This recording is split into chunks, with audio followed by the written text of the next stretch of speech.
Scott will take the 74th running of the Manitoba Derby. A 16th of a mile to go. Manitoba is going to give Henry Wynn Jr. his first Manitoba Derby.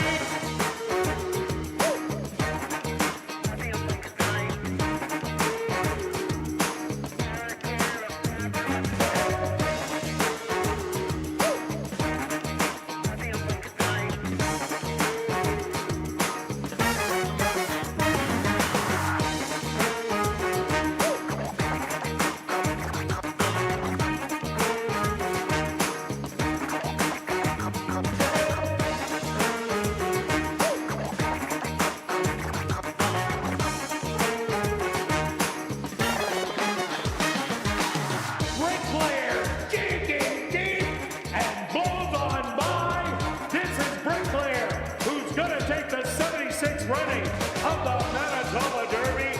Judo with the lead with the 16th of a mile to go. Judo taking the Harvey Warner Manitoba Mile.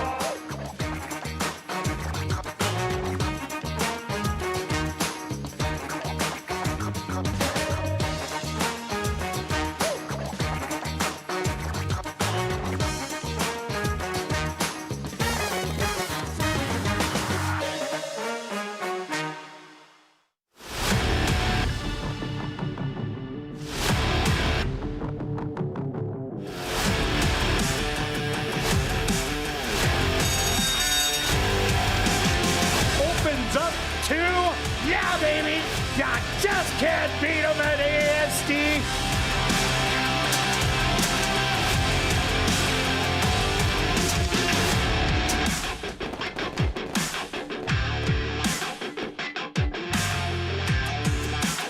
The Manitoba Jockey Club acknowledges that we are on Treaty 1 territory, and the land on which we gather is the traditional territory of the Anishinaabe, Cree, Anisininew, Dakota, Lakota, and Dene peoples, and the national homeland of the Red River Métis.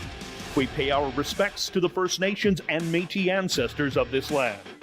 And welcome everybody to ASD Live, brought to you by Manitoba Liquor and Lotteries, day 23 on the racing calendar. Quick look back at yesterday's racing action. Who is hot? Well, on the jockey side, Antonio Whitehall had a good day. He had 2 wins.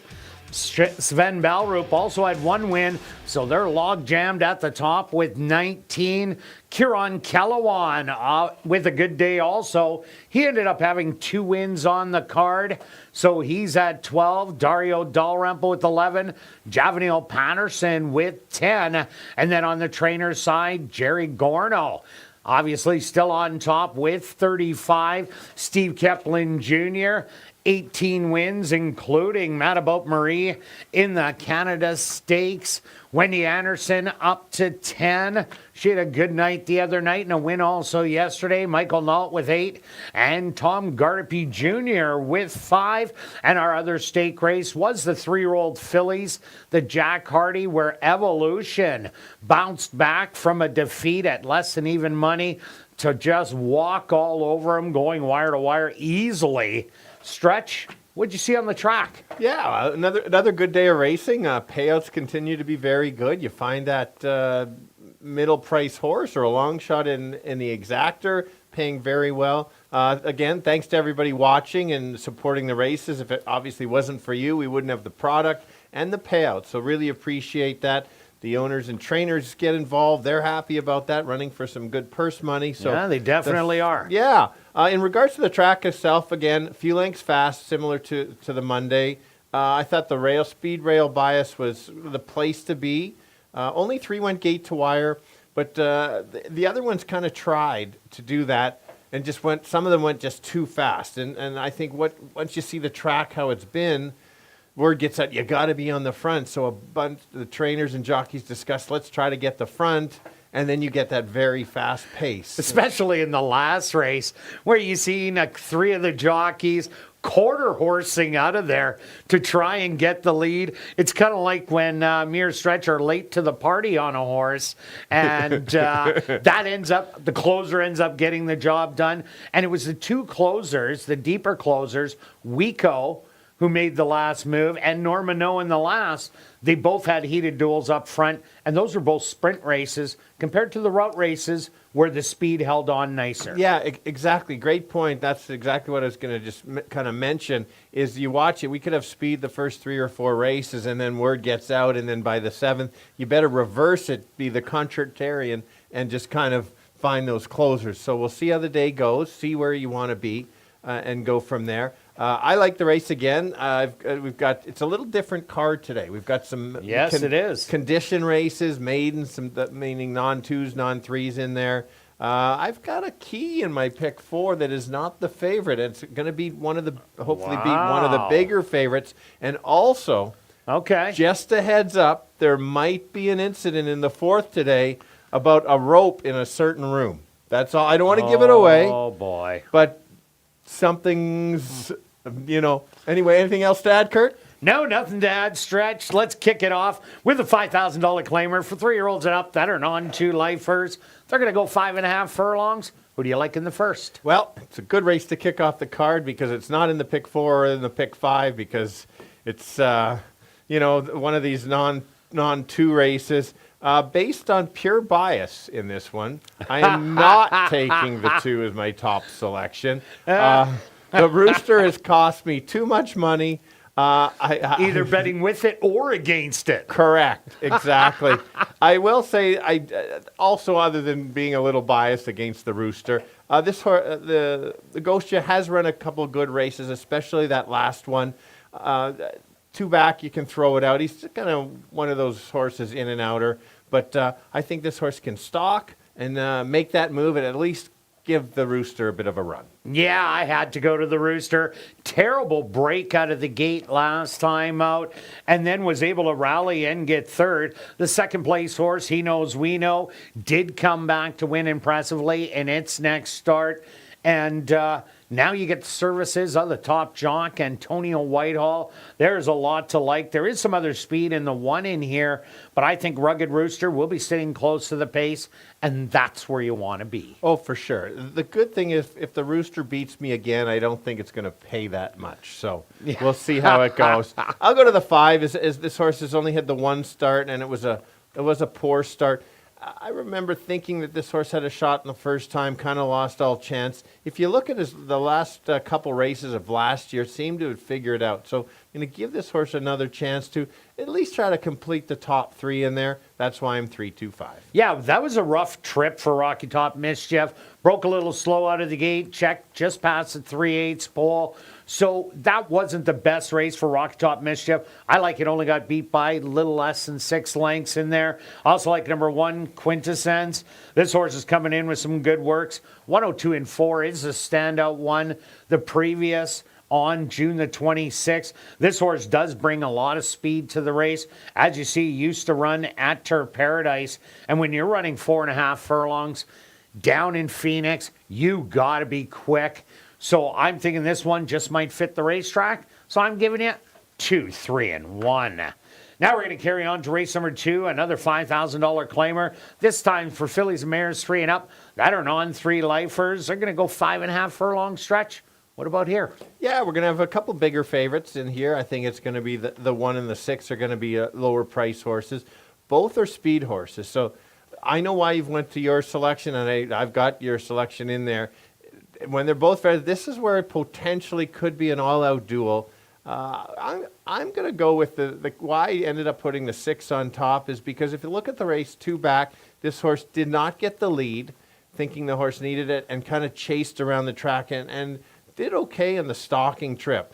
So now gets the big class relief, and I think this horse has the potential to chase, press, and take over just because of the class. And you've made good points over the years about the classier speed can carry a little bit farther, and that's why it's my top selection. Yeah, I ended up going to number 7, Stilettos only because I do see the 1 and 6 battling it out. I'm expecting the 6 to go to the front because it is taking that massive class drop, and that's the way you want to win these type of races. You're the best. Don't get in trouble. Just go to the front, suck the life out of them, and last to the wire. But I see them battling, and if that is the case, Stilettos Only has run some really big races. One first time out, second time out, just ran out of ground. Last time wasn't a great effort, but I think the horse will rebound off that. And with the pace setup that could emerge in here, I think we might get pretty good odds today. I think so too. And you look at the last time the horse was in the non-3, ran a nice closing second. That's why I went to the 5. The horse had only one start, small close, but 2 workouts since. I really like that. Again, it depends on what the 1 and 6 do. If the 1 goes out 6 chases and they're not crazy fractions, both of our closers are probably not going to end up. They'd be in trouble. They would be. So it's all about that. Again, price horses on the 5 and the 7, depending on the race shape.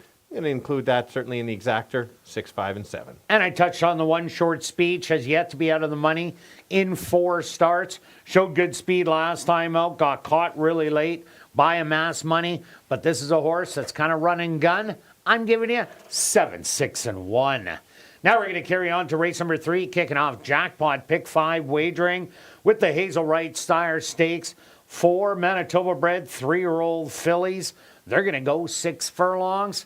An interesting race in here. These are always interesting. They are. It's so true. Basically, it's a replay of the June 30th race. 4 of the 6 have come from that race. I was between the 1 and 6, which one to go as my top selection, using them both. I went with the 1 as this horse seems to be getting better. Was on the outside last time against these horses. Now goes inside. I think this horse, the extra half furlong, is only going to help this horse get a little bit better. Similar trip, which will be inside. I think similar result. Yeah, ran really good last time out. I went to the 6, Clippity Cop. This should go off as the favorite. Last time out, ended up getting disqualified as it came down the lane and started lugging in really hard and took out Silver Creek Annie and got placed behind Silver Creek Annie in the race. But Clippity Clop looks like the speed today. Had pressure last time out. I don't think there's going to be the pressure today. And if that is the case, we'll be sitting on the rail and only has the rail to interfere with. So I think that Clippity Clop is going to try and go wire to wire. And that's interesting you say that. That's what I was wondering. The first race, the horse came off the pace and then went to the lead.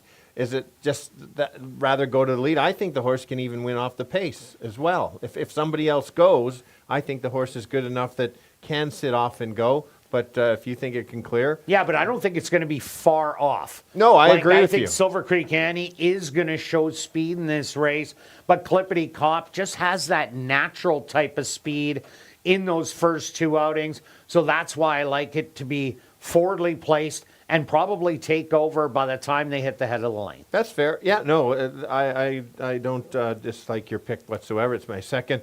I'll go to the 2. It's only one start. This horse spotted the field a few lengths and then made a wide trip and still continued on and still tried to close. I thought that was such a good game race.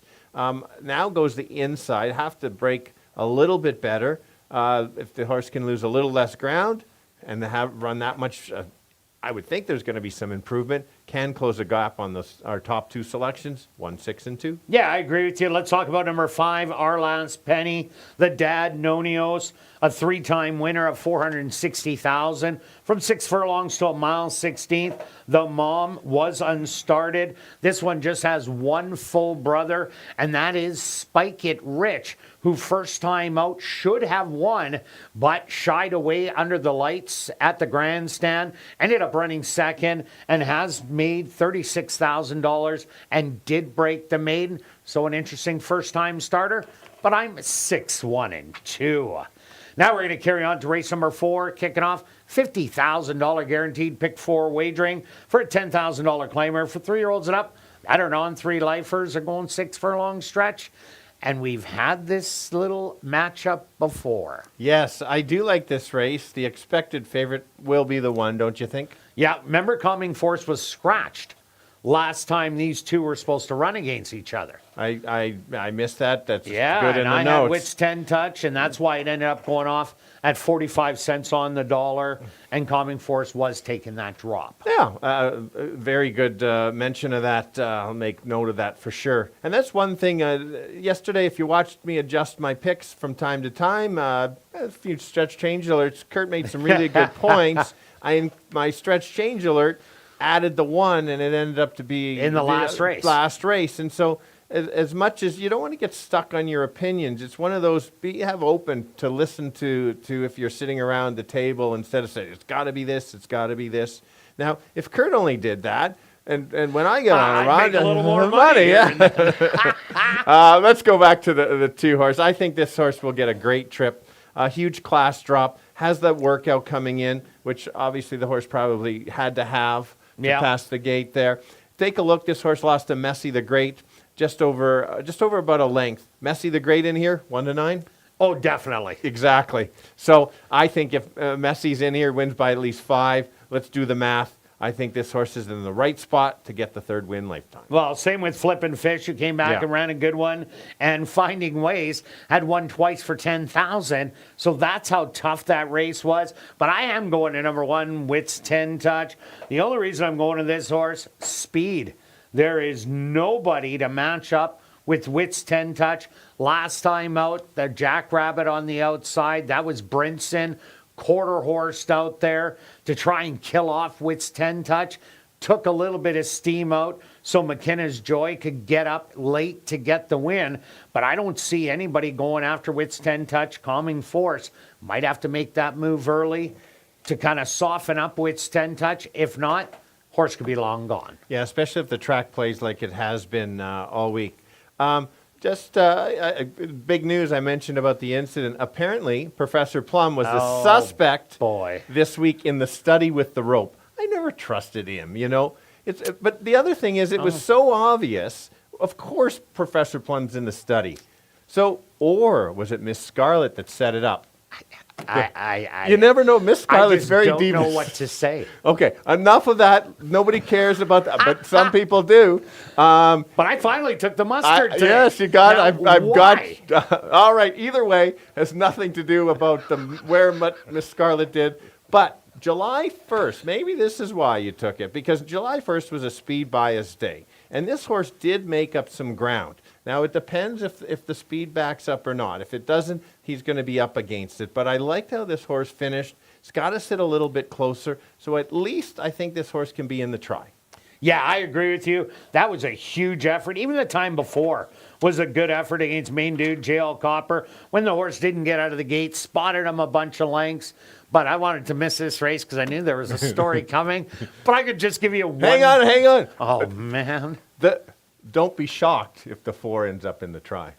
Oh, shocking malice. Yeah, you got me. You were 2 on 3. All right, and I'm 1, 2, and 3. Now we're on to race number 5, an allowance race. 4 3-and-up maidens. They're going to go 6 furlongs. Stretch.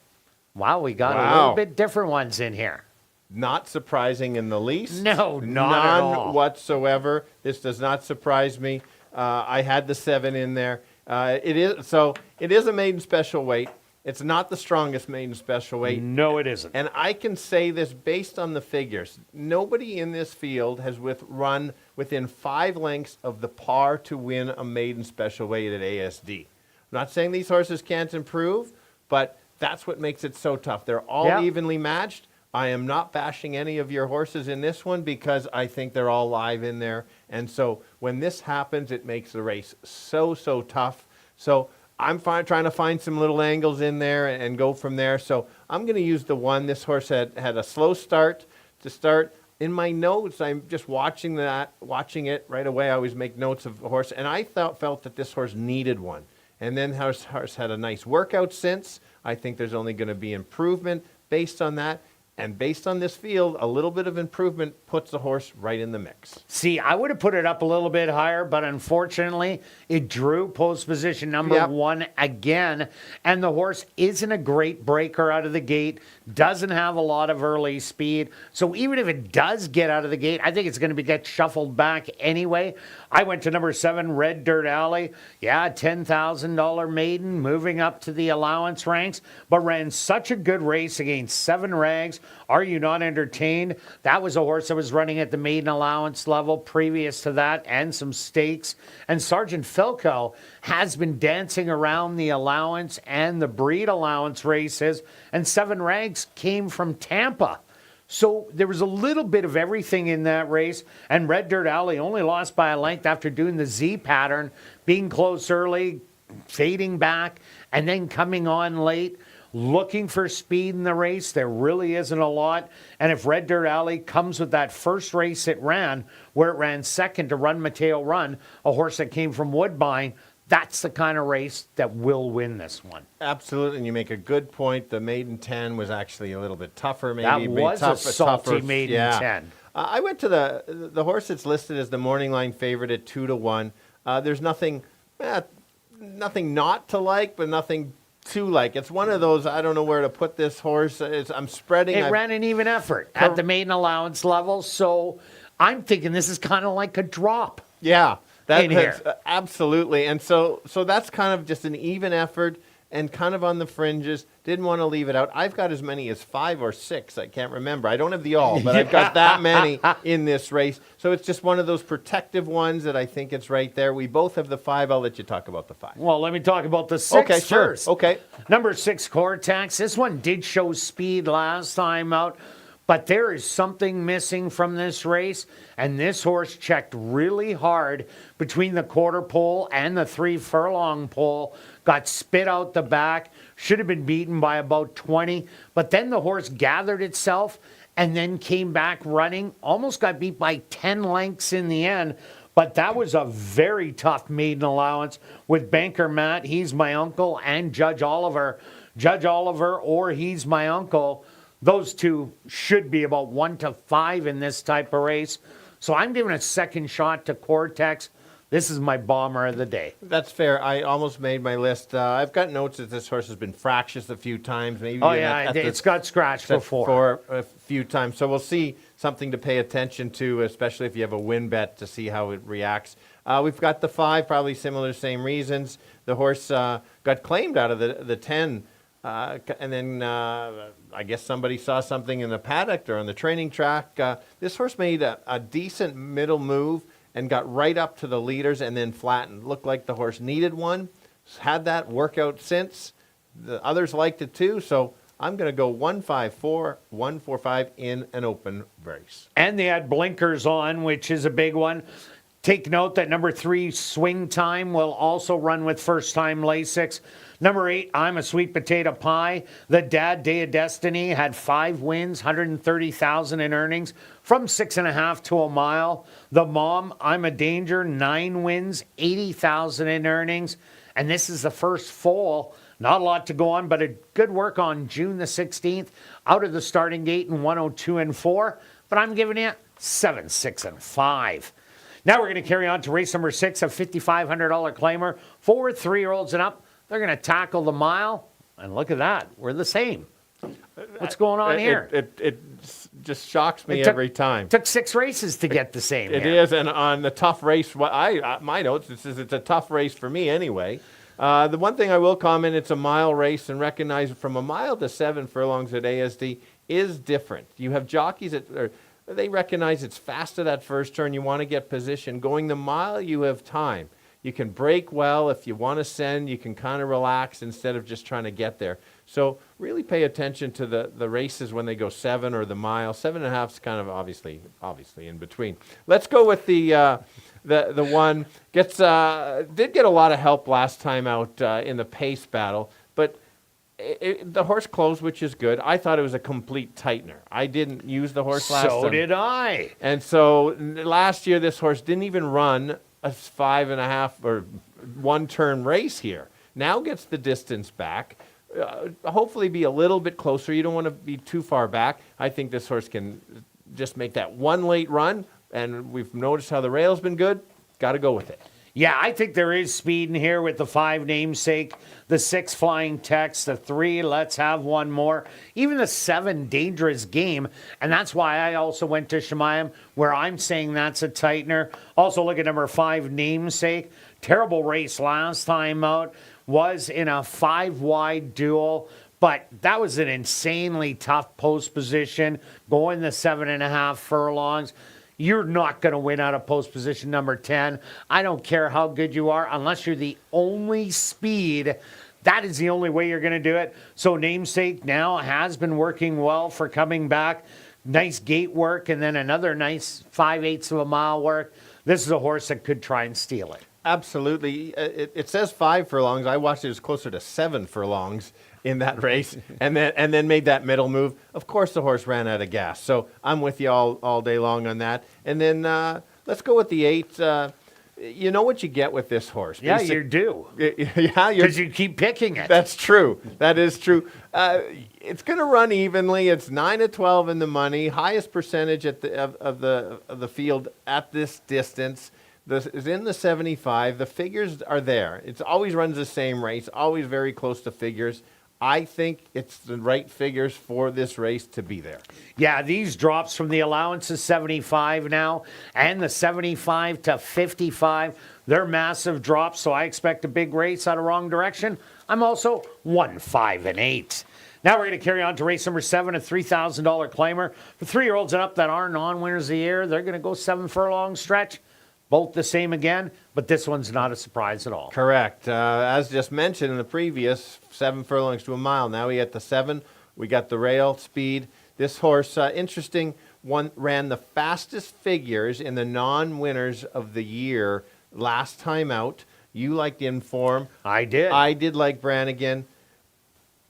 The horse lost, but didn't really lose. It just, the Inform just ran such a good race. Inform was a solid 5,500 claimer. Solid. And so it's one of those, this horse ran to the level, now comes right back. Maybe that's a little, the one knock against this horse, but this horse can show the speed, grab the rail, and try to keep going. Yeah, and I agree with you. Last time Antonio Whitehall did ride it was at the 75 level. This is all the way down to the bottom, so there's lots to like there. I also like number 8, Princess Alaska. Draws the outside, don't like that, but I do like what the race that she's coming out of. She ran a very tough 55 claimer against She's My Niece, who came to win with the greatest of ease for 7,500 in her last start. And Peterson Landing, I expect that horse to win soon. That's been knocking on the door. Yeah, she is tackling the boys, but outside of the 1, it's not very tough out there, so I think she can get a piece of it. Yeah, just has to get position. I used the 6, throw that race last time out. The horse didn't belong in that level. Look at the races at Delta Downs. Those races are all good enough. Just can't be too far back. I think the horse can get nice position and try to make a late run to at least be in the exactor picture. And I threw in number 4, Poderoso Aki. Poderoso Aki, this horse absolutely loves the distance, but won't be anywhere near the front end. Brannigan will be at the front. Poderoso will be at the back. Loves to hug the rail. Tyrone Nelson has rode this horse many times. Last time out, almost caught Mr. K for second. Oregon County hit the front end, was long gone. But Mr. K since then ran in a $7,500 claimer the other day against a couple monsters and ran a very credible third in there. So that makes that race against Poderoso even better.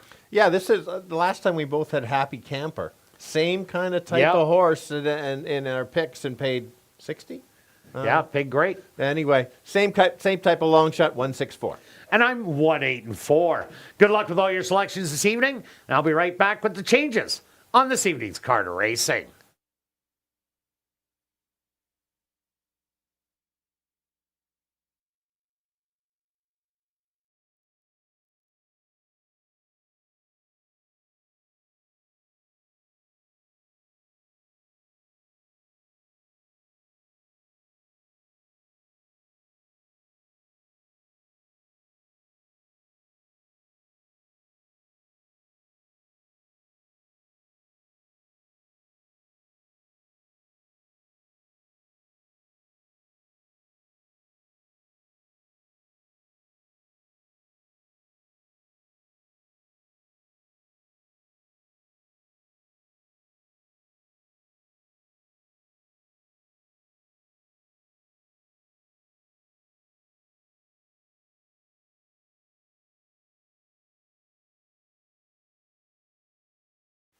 And if everybody can get their pens and programs ready, here are the changes on this evening's 7-race Carter Racing.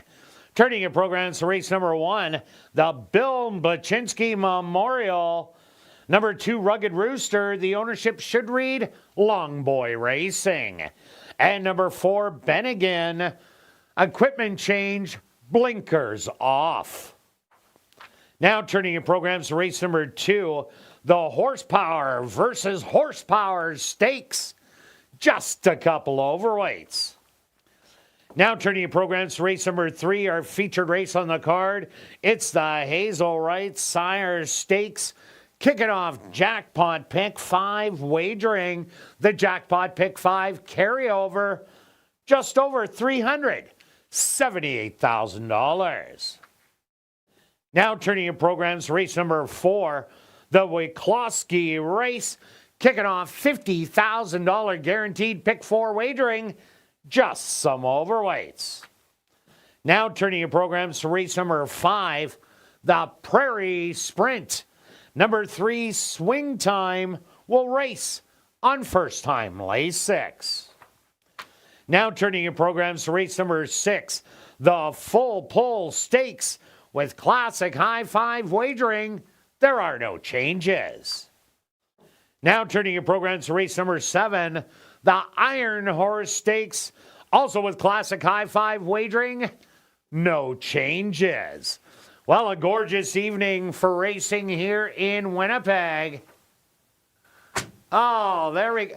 Oh, I like Crackle. Do you? Well, Crackle looks good. Yeah, Us, not so good. much. I don't know. I'd be kind of scared to pull that off the shelf with our faces on it. True. It's exciting that But we're on a Crackle's cereal so box. cute. For sure. Under cloudy skies, the temperature 22 degrees Celsius or 71 Fahrenheit. Only a tiny bit of wind out of the north-northeast at 3 kilometers an hour or 2 miles an hour. And the track is listed as fast. Fast racetrack for this evening's 7-race car to racing. We're going to kick it off right here in race number 1. That goes to post in 16 minutes.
And be sure to enter tonight's VIP Fan of the Night and $10,000 Lucky Long Shot draws. One ballot gets you into both draws, and ballots are available in the lobby.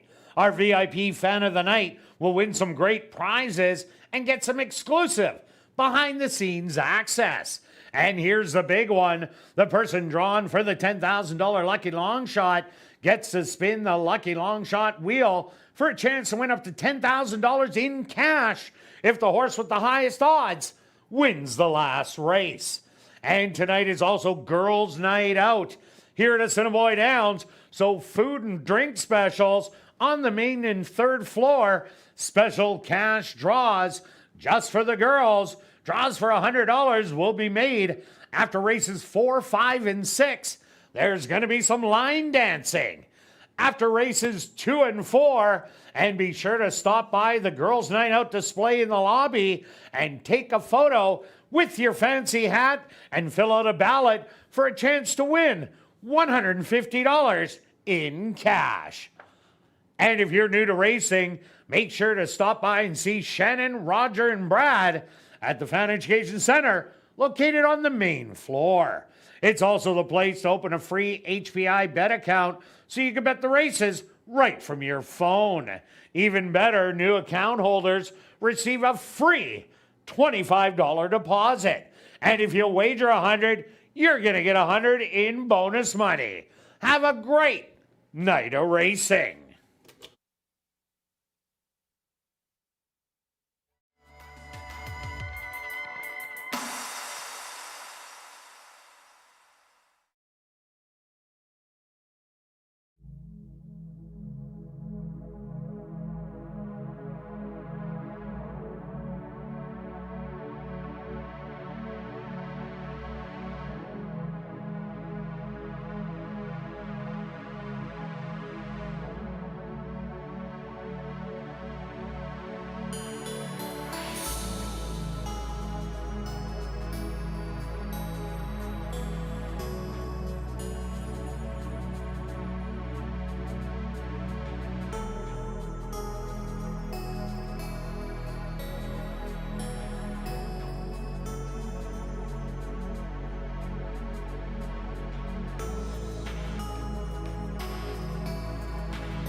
And welcome down to the paddock for race number 1.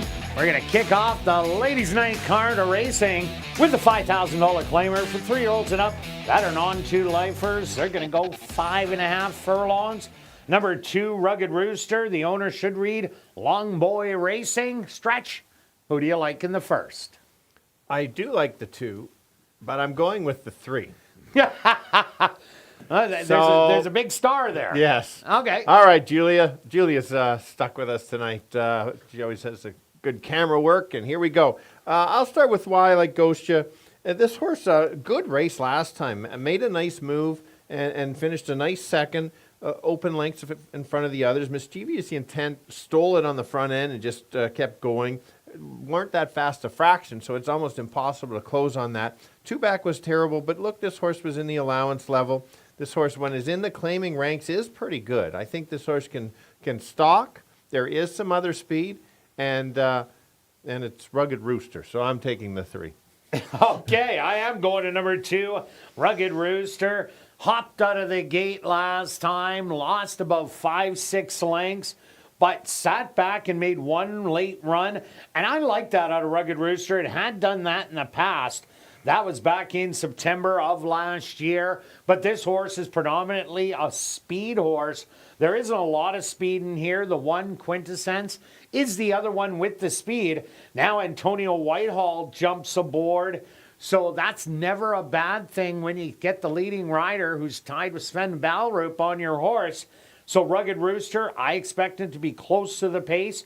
Was in the condition race, restricted to Manitoba, Saskatchewan, North and South Dakota breds, but they could have been multiple winners in there, which a few of them were. Dreaming Out Loud and He Knows We Knows. So Rugged Rooster, big shot today, just not a big price. Well, not to mention Del Vecchio in there as well. Who Yeah, just definitely. 3 outs ago. Yes, correct. That was a great race. It was a great race. Lots of good races. Let's go to the 5. If the 1 and the 2, you mentioned that the 1 is a bunch of speed, which obviously does. I took a chance on the 5. Not a great trip. This horse, I used this horse in my top 3 picks last time, and you can see the troubled lines, and still ran evenly. I'm looking at the races at last year, how this horse seemed to figure it out. And I think those races are in this horse. I think it figured it out when it dropped. Well, that's a good point too. That's a good point That was too. a lot easier. That down was there. You're right. Was a lot At easier. the 7,500 level. Yeah, they know the horse got his picture winning by 8, and you're right. Found the right spot. That just says this horse is this level of claiming, and so can show some speed, or is just much the best in that one race. Sit close and take over. Also look at number 1, Quintessence. Was racing at Hastings last year after previously running at Turf Paradise. This horse does bring a lot of speed. Was in the non-2 lifer and competitive early on in the year. And then late in the year was in a couple of non-3 lifers.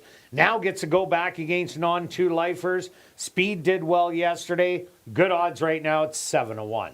Yeah, if you look at the 4, a couple very poor efforts. Hopefully can figure it out because there's some better races last year. And if it can get back on form similar to some of the ones in May last year, certainly could be in there for the try. And take note that number 4, Bennigan, will run today with blinkers off.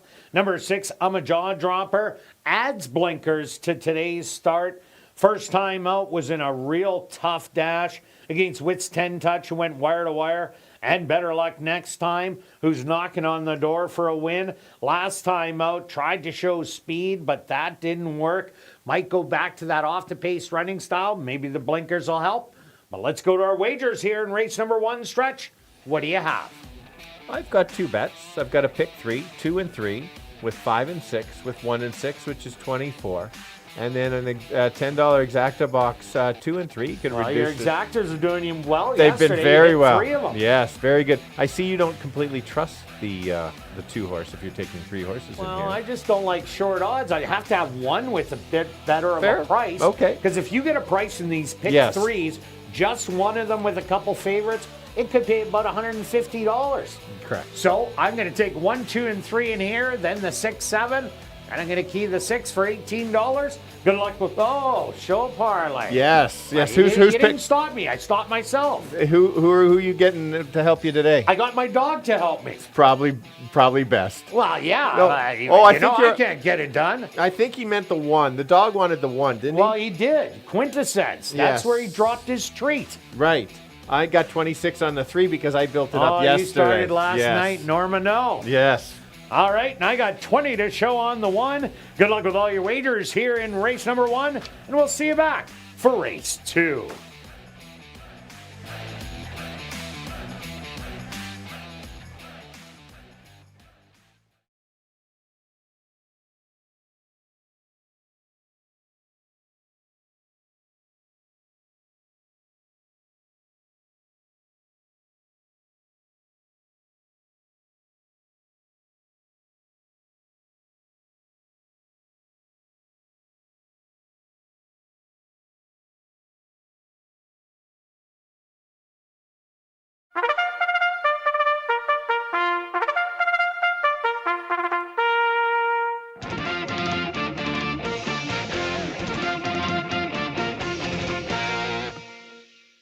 The horses are on the track for race number 1, the Bill Baczynski Memorial.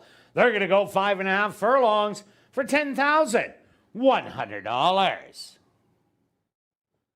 Number 1 is Quintessence, owned by Robert and Sheena Mabin, trained by Robert Mabin with Christopher Mamdeen. Number 2, Rugged Rooster, owned by Longboy Racing, trained by Michael Nault with Antonio Whitehall. Number 3 is Ghost Yeah, owned by Homer Thoroughbreds, trained by Jason Homer with Siobhan Townsend. Number 4, Ben Again, owned and trained by Dale Zwiezliak, Roger Hewitt aboard. Number 5 is Rocky Top Mischief, owned by Homer Thoroughbreds, trained by Jason Homer with Neville Stevenson.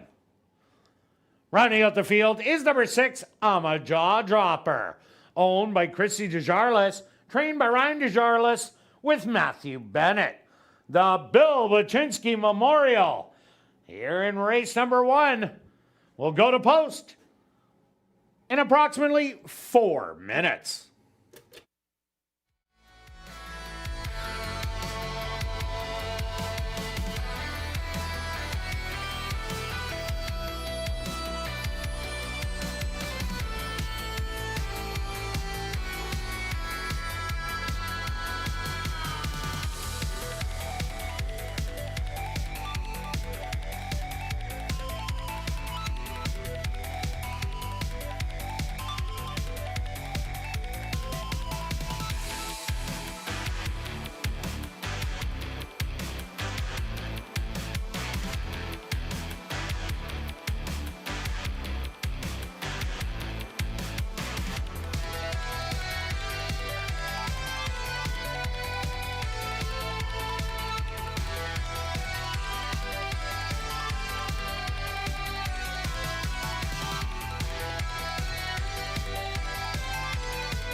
Kicking off the Wednesday card, we're going to go 5.5, and most of them are looking for their second lifetime win. I'm going to start with the 3 Ghostia.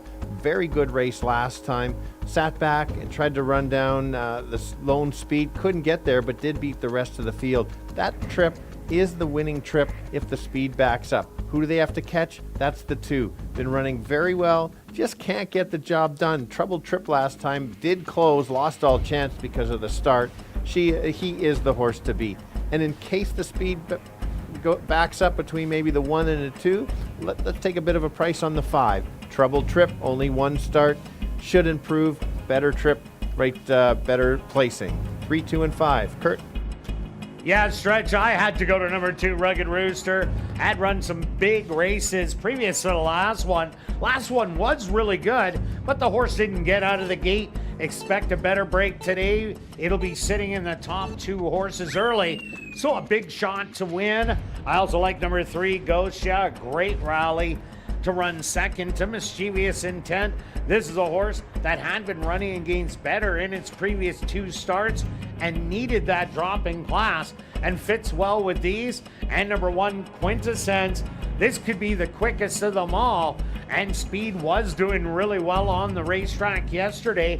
At the end of last year, was running against non-3 lifers, runs against non-2 lifers today, so has a way better shot. I'm giving you 2, 3, and 1. Good luck here in race number 1.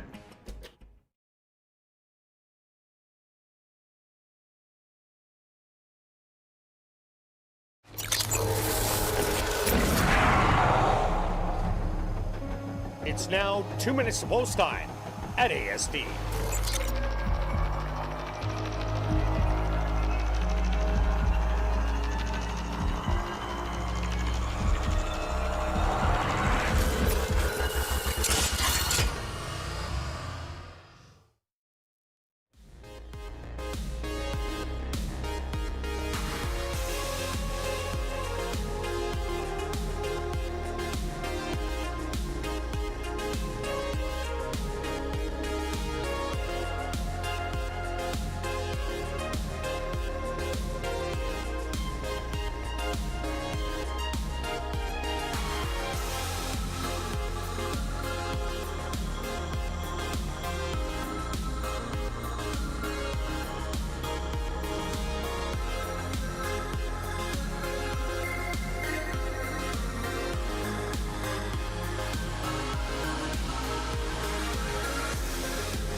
time. Huh.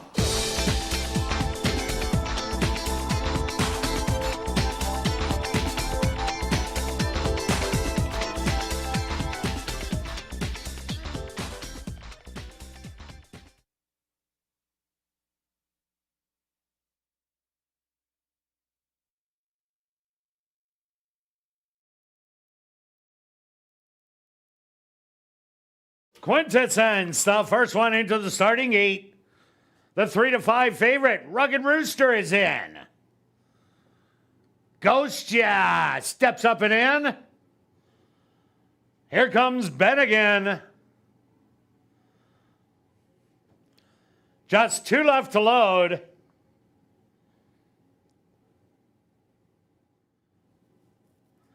I'm a jaw dropper.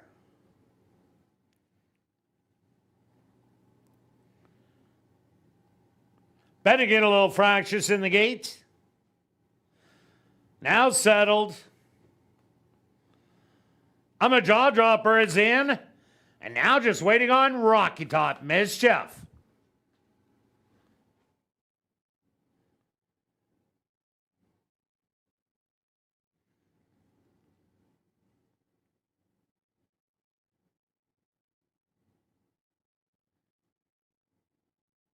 They're all set. They're at the post. Gochia a little settled. And they're off. From the middle of the track, Bennigan flashing a little bit of early speed. But there goes Rugged Rooster, Quintessence, and Gochia to engage Bennigan 4 across the track. Rocky Top Mischief settled 2 lengths back, watching all the action, and I'm a jaw dropper about 8 lengths from the front. Rugged Rooster cuts the opening quarter in 24-1.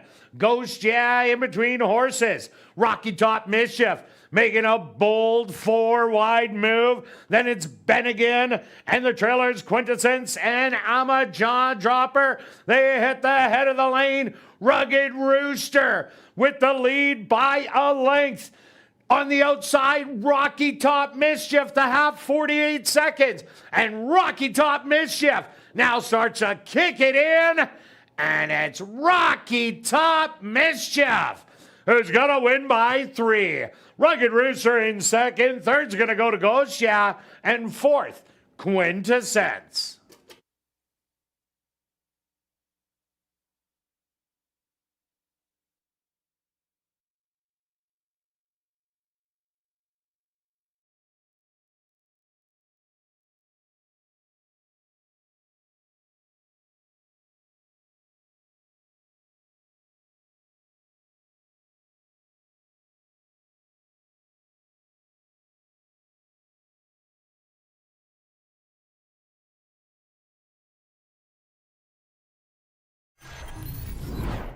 The stewards of posted number 5, Rocky Top Mischief.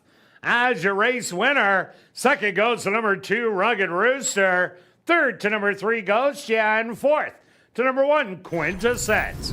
They went the opening quarter 24-1, the half 48 seconds. 5 furlongs, 1 minute and 2 fifths. Time for the 5.5 furlongs, 1:07.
Now entering the winner's enclosure, the official winner of the Bill Baczynski Memorial, that's number 5, Rocky Top Mischief.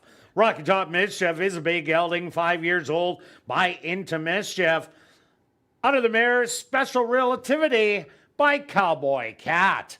Owned by Homer Thoroughbreds, trained by Jason Homer, and ridden to victory by Neville Stevenson. Time for the 5.5 furlongs, 107.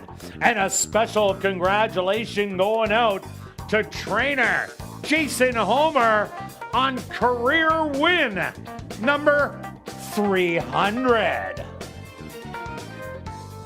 Race 1 is official in the upcoming second race. The Horsepower versus Horsepower Stakes. There are no changes. Rolling doubles and rolling prime pick 3s. Here in race 2, they'll go to post in 16 minutes.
And ladies and gentlemen, directing your attention back down to the winner's enclosure, we'd like to recognize the top 3 finishers in the July Handicapping Challenge.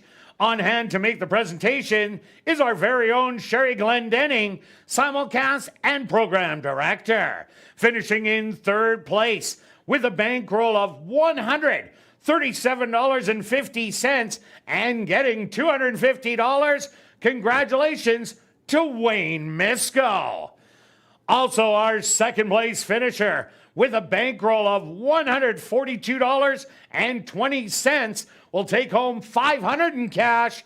Congratulations, Jeff Rosmus.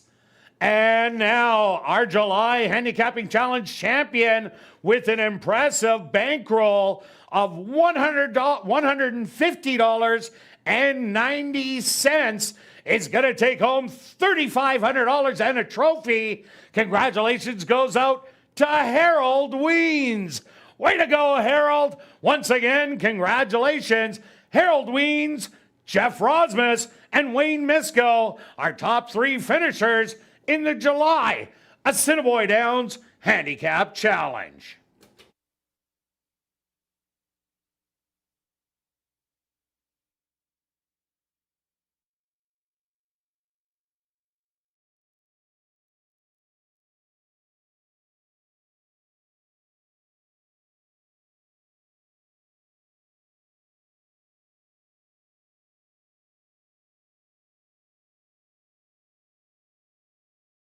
Assiniboia Downs 50-50 draw returns each and every race night.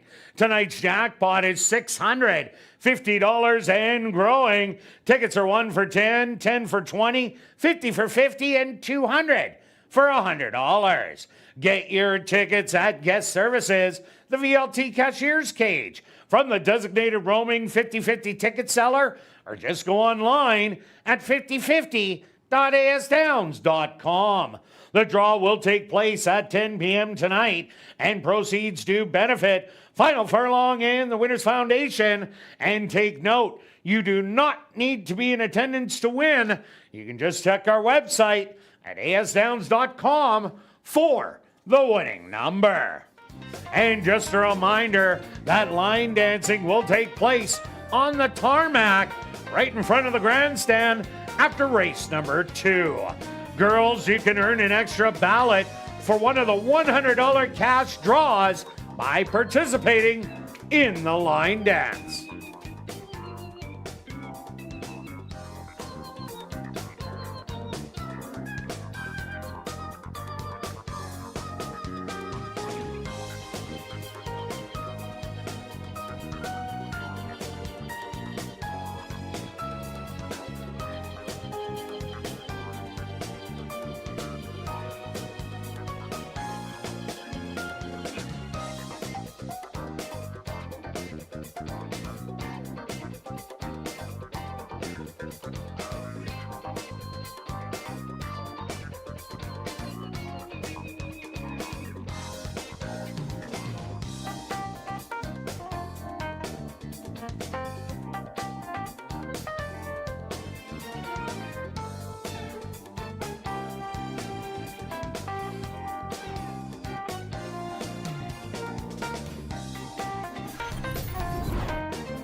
And welcome back down the paddock for race number 2. We have a $5,000 claimer for Phillies mares 3 and up. That are non-3 lifers. They're going to go 5.5 furlongs. Quick look back at race number 1. Well, Stretch, I don't know if they're listening to us, but we had 4 horses jamming on the front end. 1, 2, 3, and 4.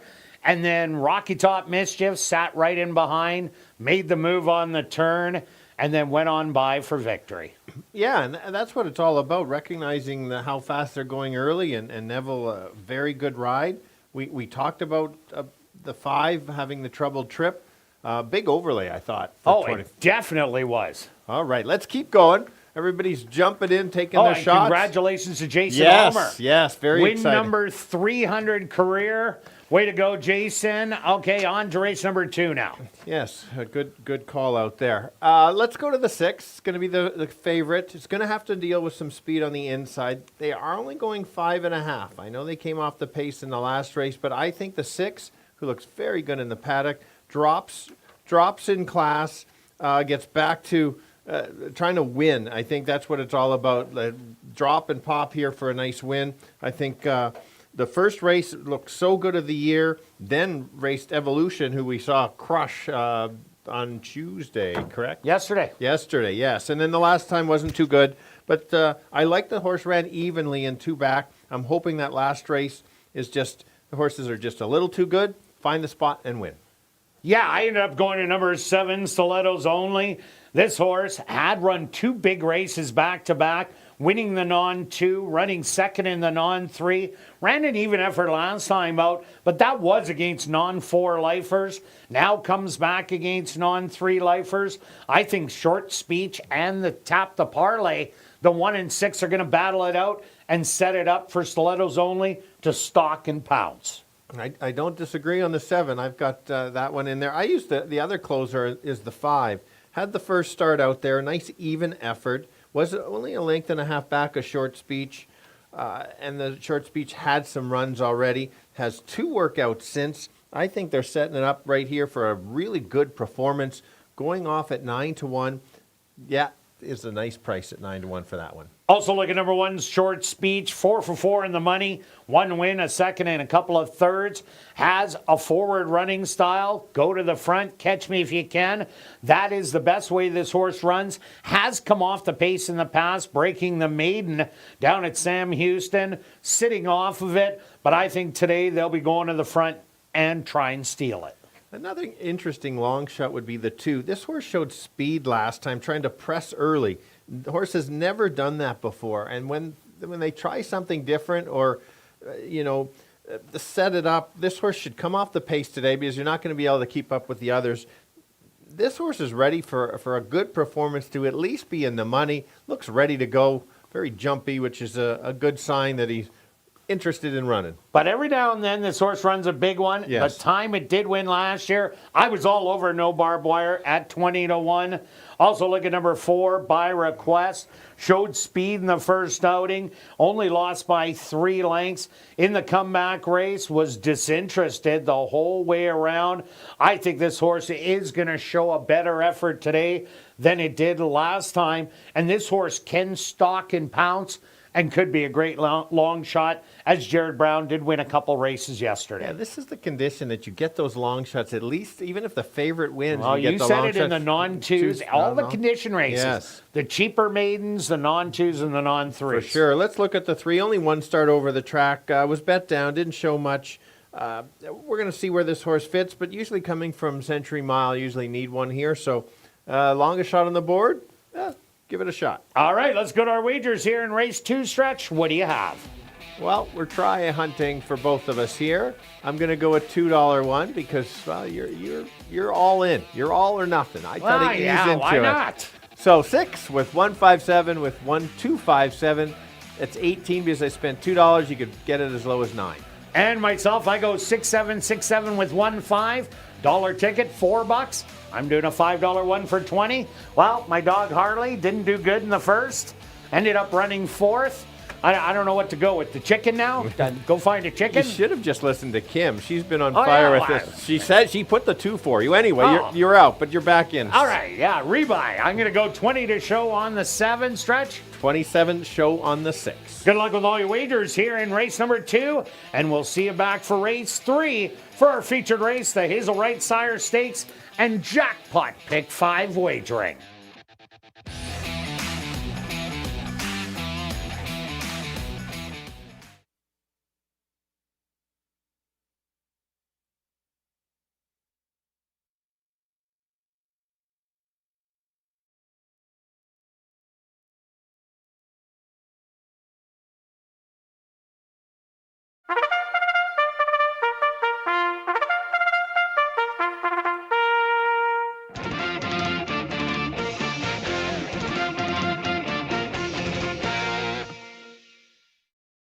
The horses are on the track for race number 2, the Horsepower versus Horsepower Stakes.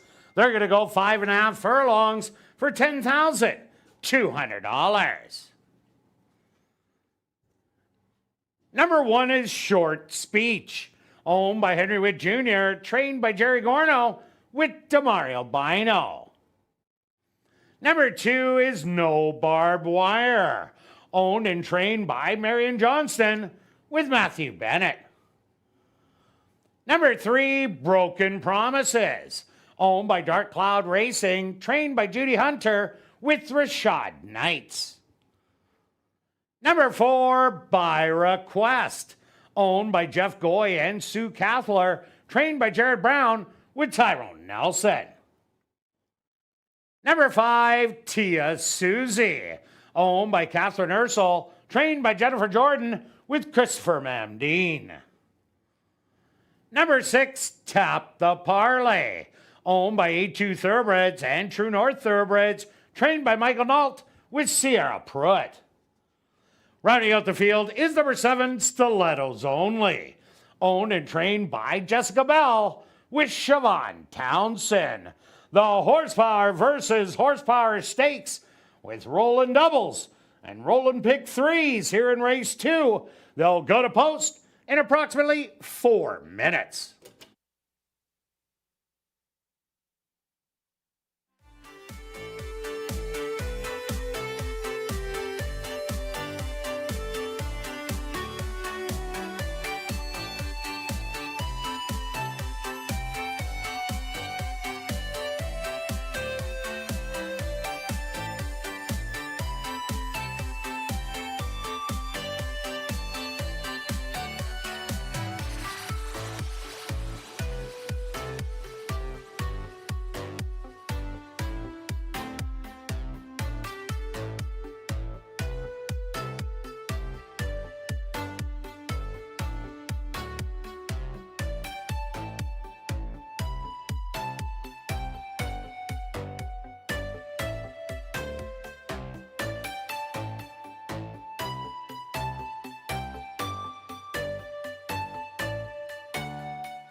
The girls again going 5.5. This time they're looking for their 3rd win lifetime. I'm going to go to it is going to be the big favorite. She deserves to be. She's been racing some of the best 3-year-olds on the ground. Her first start looked very incredible. Big future. Don't think she's at that level. She's going to drop down, face some easier. She will get a little pressure inside, but I think she's just too good for this field, gate to wire. If there's a battle, you need the closers. That's the 5 getting 10-1 now. Won't be near the lead. It's going to try to make a late run and have the upset. The 7 is the other closer that you might want to use. So let's go 6, 5, and 7. Kirt. Yeah, Stretch, I end up going to number 7, Stilettos Only. I think the 1 and the 6 are going to be battling throughout, and the 7 sits back, stalks, and pounces on them late. The 6, Tap the Parlay, is taking a massive drop in class, and usually when horses do this, they hit the winner's circle, and this one does have some good early speed, and number 1, Short Speech, also with the speed, but does draw inside in here, has shown an ability to come off the pace, where the 6 doesn't really come off the pace, so I'm going to give you 7, 6, and 1. Good luck here in race number 2.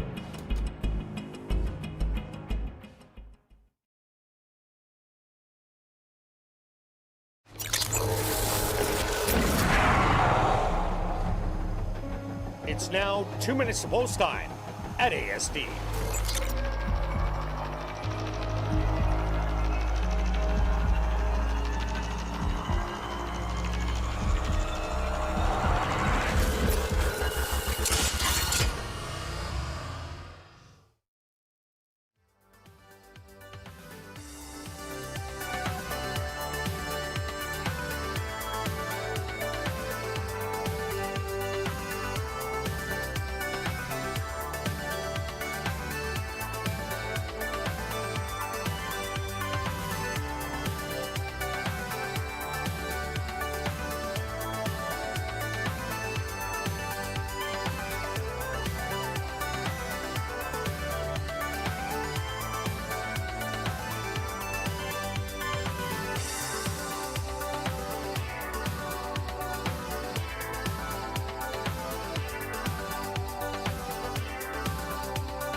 It's post time.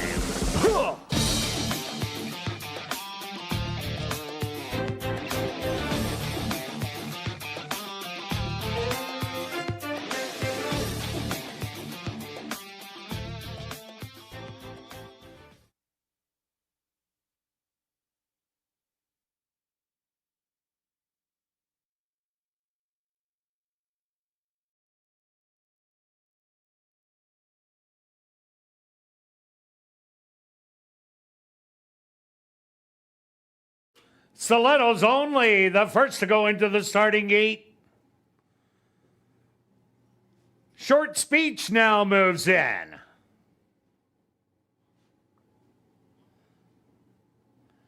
Next up, here comes No Barbed Wire.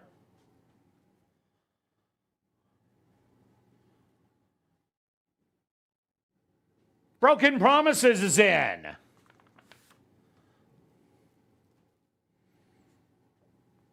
Here comes By Request. Up and in. Just 2 left to load. Tia Susie. And now just waiting on the 3 to 5 favorite. Tap the Parlay. Broken Promises, fractious in the gate. Now settled.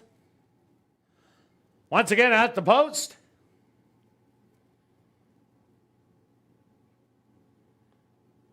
And they're off.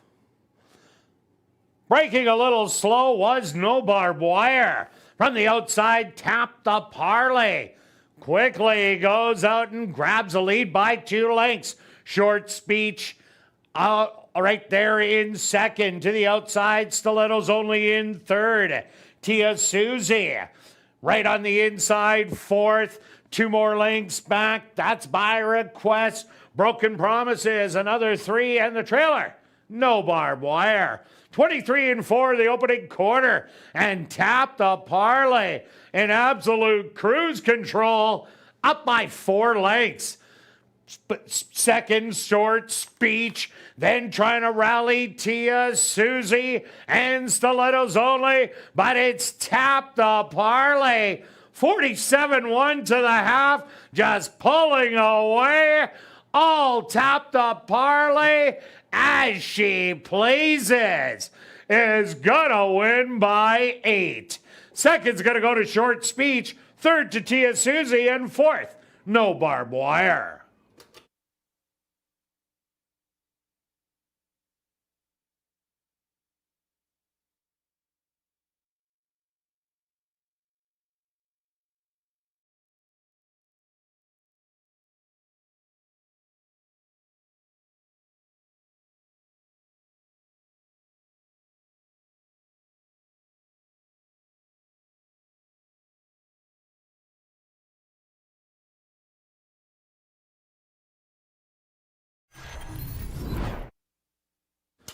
The Stewarts are posted number 6, Tap the Parlay.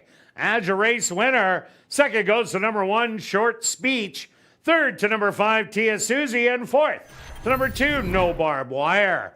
They went the opening quarter 23 and 4, the half 47 and 1. 5 furlongs, 59 and 2. Time for the 5.5 furlongs, 106 and 1.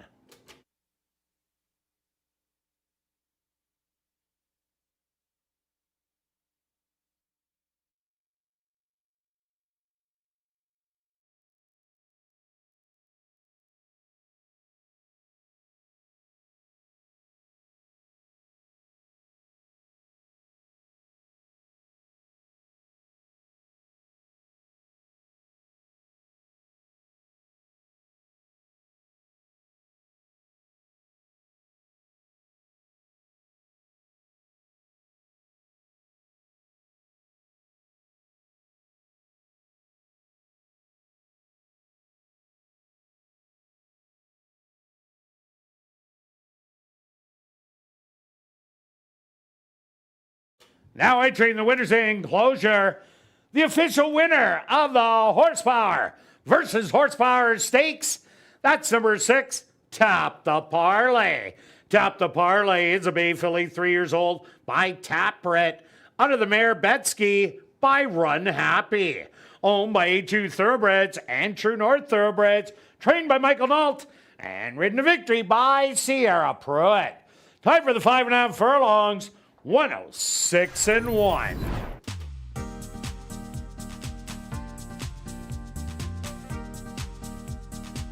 Race 2 is official in the upcoming third race. The Hazel Wright Sire Stakes. Kicking off jackpot pick 5 wagering. There are no changes, but we'll carry on with the rest of the changes in this evening's Pick 5. No changes in race number 4. Turning your program to race number 5. Number 3, Swing Time, will run on first time, lay 6. And no changes in race 6 or 7. The 20th running of the Hazel Wright Sire Stakes. Kicking off jackpot Pick 5 wagering. They'll go to post in approximately 50 minutes.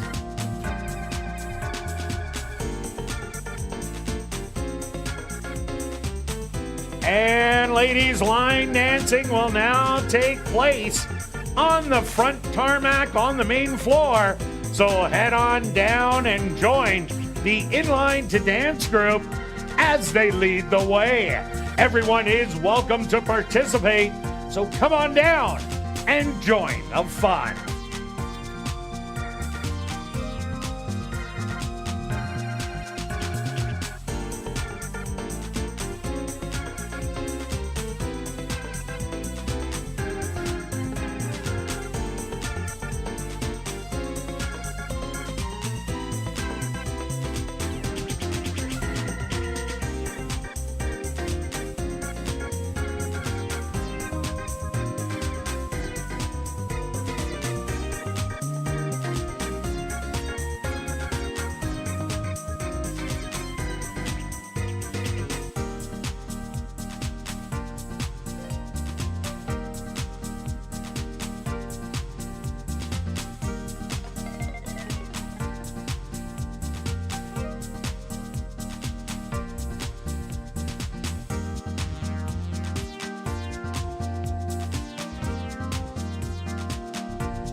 And welcome back down the paddock for race number 3, our featured race on the card, the 20th running of the Hazel Wright Sire Stakes for 3-year-old fillies, Manitoba sired. They're going to go 6 furlongs. Quick look back at race number 2. Well, Stretch, that's probably the easiest win Sierra Pruitt will ever get, as Tap the Parlay went right to the front. She didn't have to move a muscle, and Tap the Parlay just won for fun. Yeah, evening workout. The horse is fine. It's just a touch below those top 3-year-olds, and it shows class droppers what happens when that occurs. Here we go. And they got away with it, putting it in for 5, and nobody dropped the claim. All right. Okay, on to race number 3. Who do you like? We have a stakes race. We know how tough this type of stake race is. We've got lightly raced 3-year-olds from just Manitoba. Yeah, they're Manitoba sired. Oh, okay. Good. I'll start with the one on the rail. This horse is first start of the year was kind of flat and then seemed to get better, getting more interested. I like how Antonio's figured this horse out. Horse kind of sits close, is a nice grinder, and just kind of keeps going. Last time goes outside and takes over.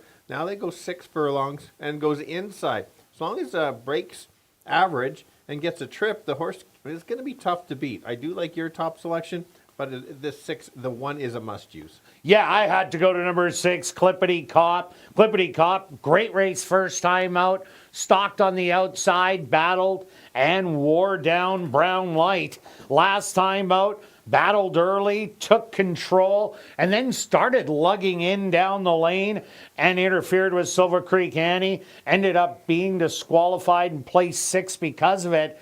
But the way the track is playing, that speed's doing so well, Clippity Cop, big shot to go wire to wire.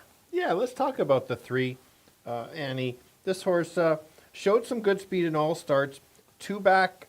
First start, there was some trouble. Second start ran so good, just got beat by Rise again. The last time the horse was showing speed. This is a good example. The horse did clip heels, was not going to win the race. No, definitely not. And was starting to tire. Would have been a higher placing for sure, but... Yeah, I'm thinking 3rd. Yeah, I agree with you. So it's just understand the checking when it occurs. So certainly had trouble and certainly would have had a better finish, but still wouldn't have beat the top 2. Also look at number 5, Our Last Penny, the lone first-time starter in here. The Dad Nonios, 3 wins, $460,000 in earnings from 6 furlongs to a mile 16th. The mom was unstarted. This one does have a full brother, Spike It Rich, who first time out should have won. There was problems as it came to the grandstand, veered out, and ended up losing that race. But Spike It Rich is a one-time winner of $36,000, and the horse has been working well for the debut.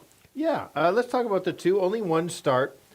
Broke slow, which sometimes they do, was on the outside, made a wide move, got close, and then just tired a little, but you just watch how she was running. She was still trying to get to the leaders. I thought she was very game on that. She's bet down to 3-1. That's fair because I think she's going to improve and should close a gap on the top 2. And number 4, Clouds in My Coffee, was beaten by number 1, Rise Again, and number 3, Silver Creek Annie, in a restricted maiden allowance race. Did show speed in that event before backing up. The horse maybe wants to adopt an off-the-pace running style. The last time it did run was last year in the Buffalo, a short field of 4, where it did run 3rd in there to the absolute monster, Mighty Mikey. But Clouds in My Coffee, expect improvement, but I just don't know if that's enough to get into the top 3. Well, let's go to our wagers here in race 3. Stretch, jackpot pick 5 time. What do you have? We're well over the 400,000 in here. I've got 2 tickets. I'm trying to... probably doesn't get pool shot. I've got some long shots. At least in not there. your key ticket. No, it's so I can get it a couple times. You can see it all out there. 43.60. You're going after it today. Oh, I am today. I'm spending a little bit of money. 1, 2, and 6 with 1, 2, 1, 5, 6, 7, 1, 5, 8. Round it out with 1, 4, and 8. 43.60. Show parlay stretched. You take it away. All right, we'll go partners the rest of the way. See if we can sounds good. That's about the only way I can close it out. But if I lose on this one, then it's totally you because you're the Of course. jinx. I have some of those wins. 28 show on the 1. Good luck with all your wagers here in race 3. We'll see you back for race 4 for $50,000 guaranteed. Pick 4 wagering.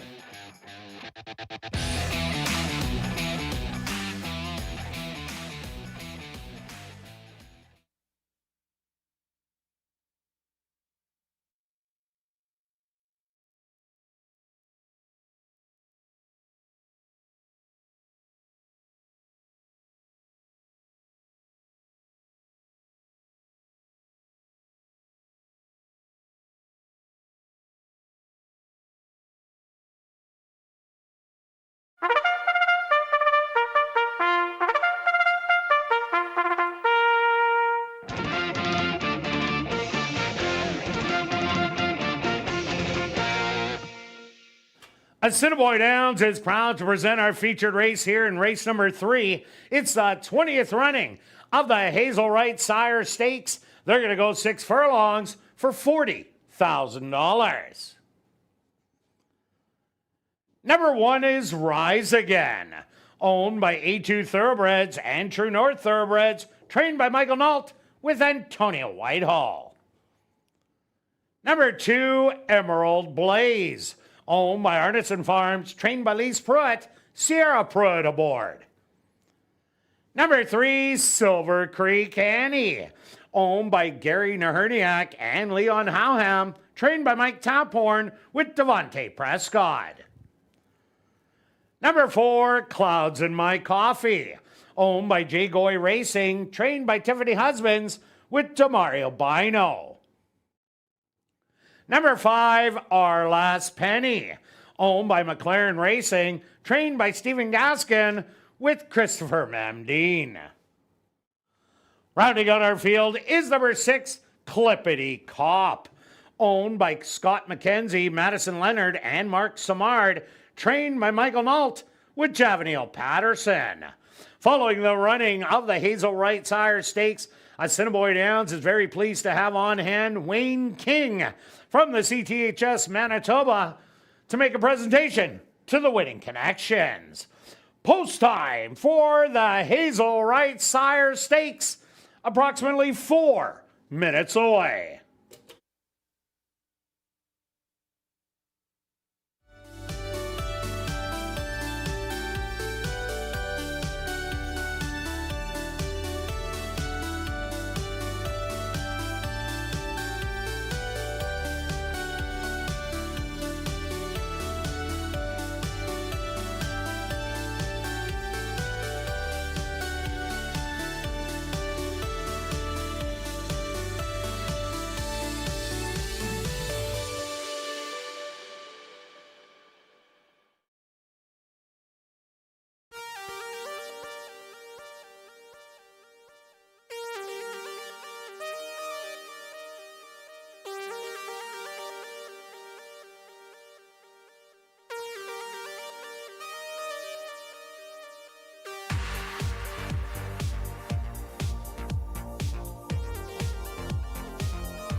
Stake race for the 3-year-old girls from Manitoba here. Should be a good race. Let's start with the one along the rail.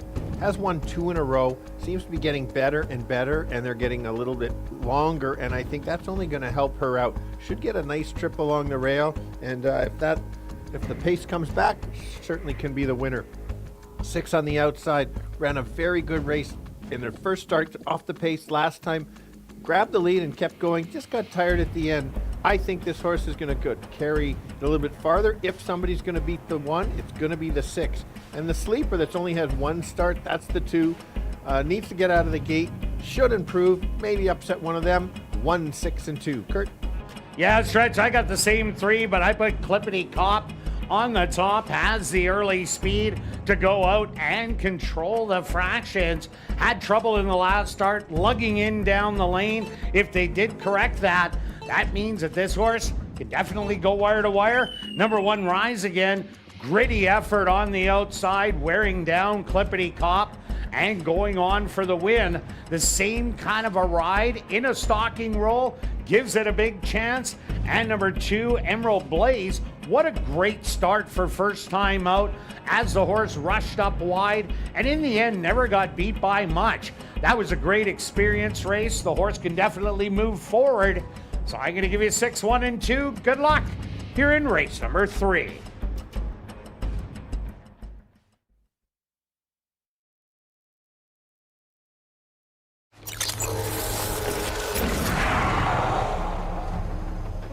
It's now 2 minutes to post time at ASD.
It's post time.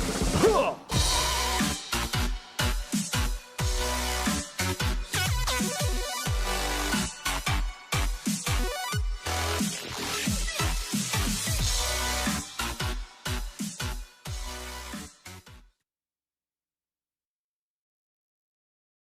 Rise Again, the 6-5 favorite, leads the 3-year-old fillies into the starting gate. Emerald's Blaze finds her spot. Here comes Silver Creek Annie.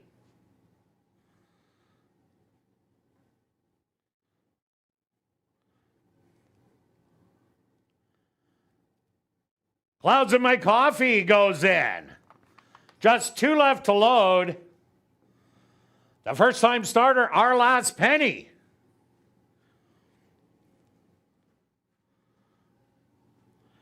And now just waiting on Clippity Cop. They're all set. They're at the post. And they're off in the 20th running of the Hazelwright Sire Stakes. Silver Creek Annie determined to get the early lead, but Clippity Cop has something to say about that and now pokes a nose in front. Silver Creek Annie back to second. Rise Again looking for position in third. To the outside, Clouds of My Coffee in fourth. Then it's Emerald's Blaze, 5 lengths off of it in fifth. And Our Last Penny, about a dozen lengths off the lead. 24-1 the opening quarter. Clippity Cop with the advantage by the length. But Rise Again stalking on the outside. A gap of 4 lengths back. Silver Creek Annie, then Clouds of My Coffee. Emerald Blaze starting to get rolling. And the trailer still Our Last Penny. They hit the head of the lane. The half 48 seconds. Clippity Cop with the lead by 3. Rise Again showing big late run. Rise Again. A 16th of a mile to go. Clippity Cop fighting back, but it's going to be Rise Again taking the Hazelwright Sire Stakes. Clippity Cop in second. Close for third and fourth. Look like Silver Creek Annie and Emerald Blaze.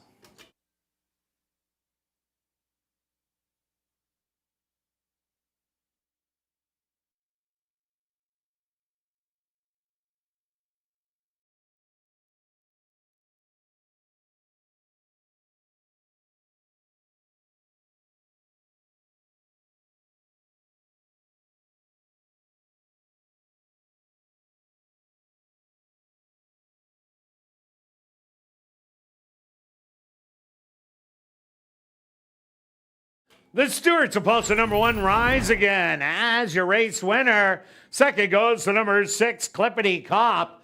Third to number 3, Silver Creek Annie. And fourth to number 2, Emerald Blaze. They went the opening quarter 24-1. The half 48 seconds. 5 furlongs, 101-2. Time for the 6 furlongs, 114-4.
Now entering the winner's enclosure.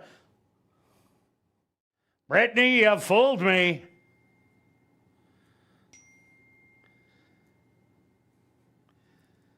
Now entering the winner's enclosure, the official winner of the 20th running of the Hazelwright Sire Stakes. That's number 1, Rise Again. Rise Again is a dark beer brown filly, 3 years old, by Speculating. Out of the mare Marianda by Going Commando. Owned by A2 Thoroughbreds and True North Thoroughbreds. Trained by Michael Nault. And ridden to victory by Antonio Whitehall. Time for the 6 furlongs, 114-4. Number 1, Rise Again, was proudly bred right here in Manitoba by Julian Thomas, Dennis Fouliard, and Stefan Fouliard. Also, congratulations goes out to trainer Michael Nault, who scores the double. 2 wins for trainer Michael Nault. And we're very pleased to have on hand Wayne King our CTHS Manitoba director, to make a presentation to the winning connections. Race 1 is official in the upcoming 4th race, the Weeklosky race, kicking off $50,000 guaranteed pick 4 wagering. There are no changes. We'll give you the changes in this evening's pick 4. Turning your programs to race number 5, number 3, Swing Time, will race on first time play 6. And there's no changes in race 6 or 7. The Weeklosky race, with $50,000 guaranteed pick 4 wagering. They'll go to post in 14 minutes.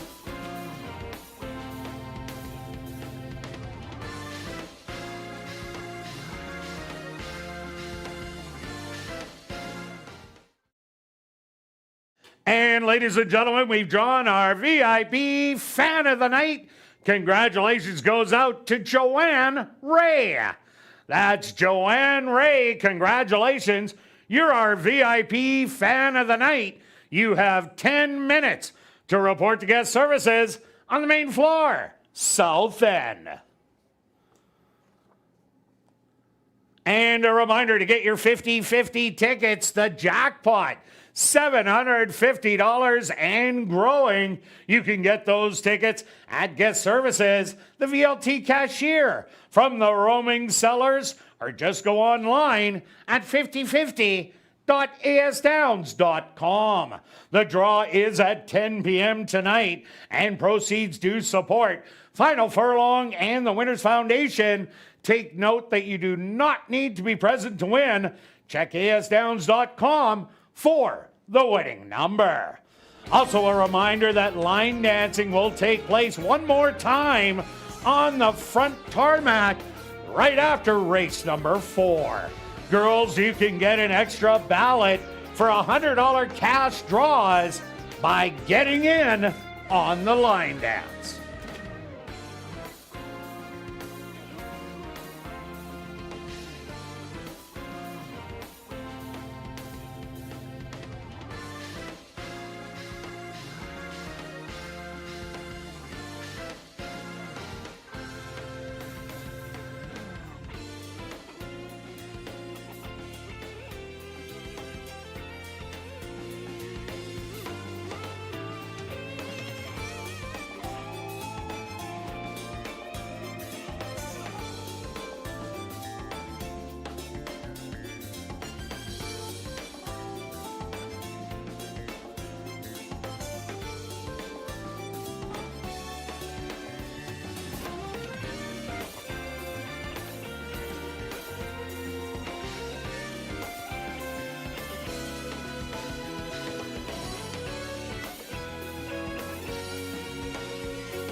welcome back down the paddock for race number 4.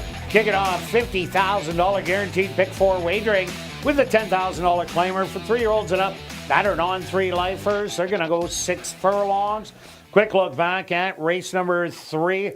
What a great race. Clippity Cop. They tried to match her early speed. They did for a little bit. Just under a quarter of a mile. Then Clippity Cop took over. And then Rise Again proved best in the end. Yeah, a good ride on the 6 to get out there, but great ride with Antonio on the 1 because he recognized that he had to get up there quick. Didn't rush her up, but moved out off the rail instead of going up the rail, got out wide, and just kind of sat there. If he doesn't make that move, I don't think he wins the race because 6 would have been long gone and you're not making up much ground. Yeah, that was an excellent ride, but that's what top riders do. Yes, correct.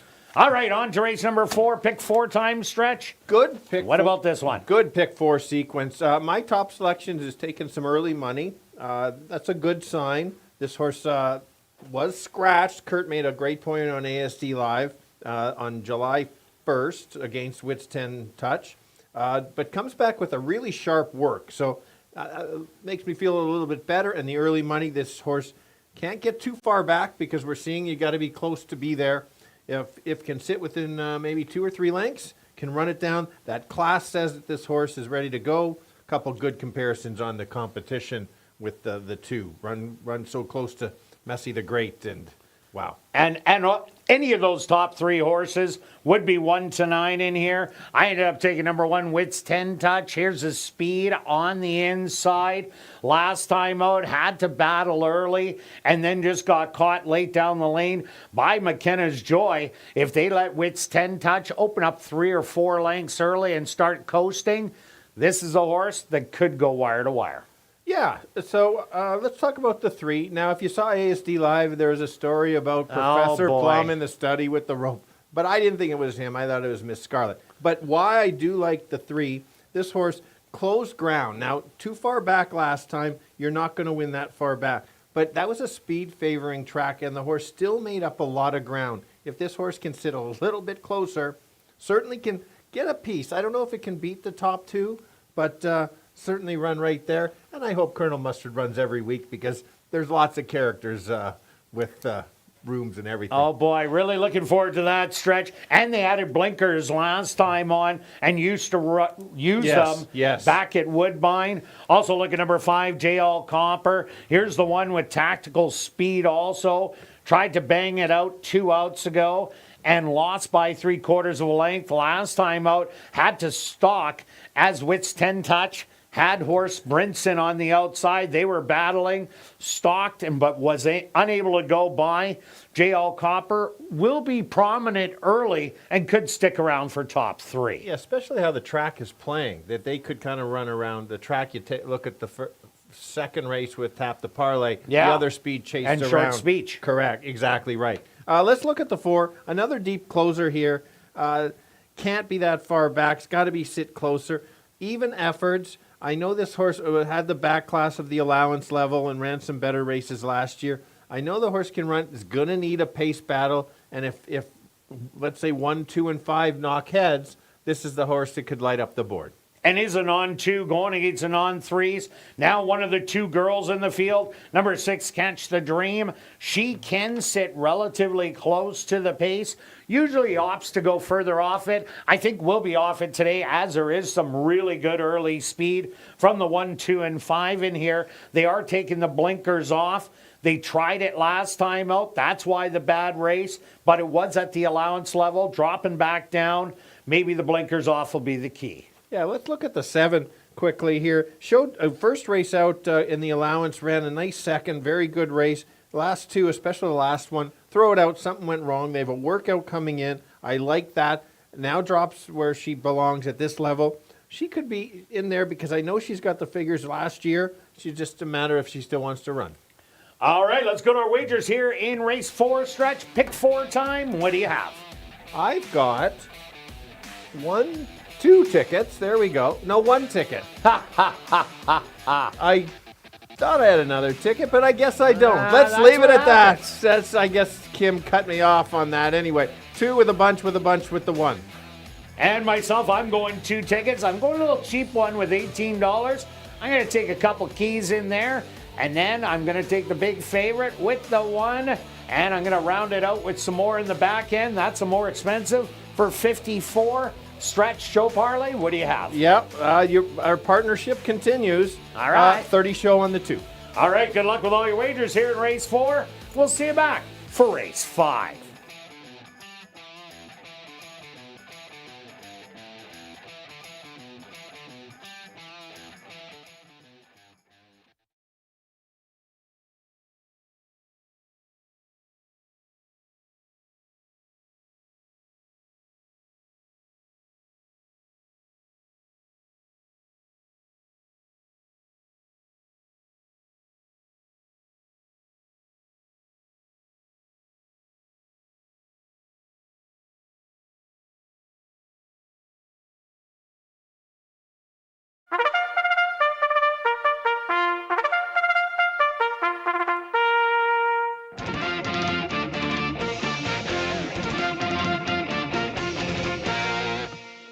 The horses are on the track for race number 4, the Wacklowski race. They're going to go 6 furlongs for $15,200.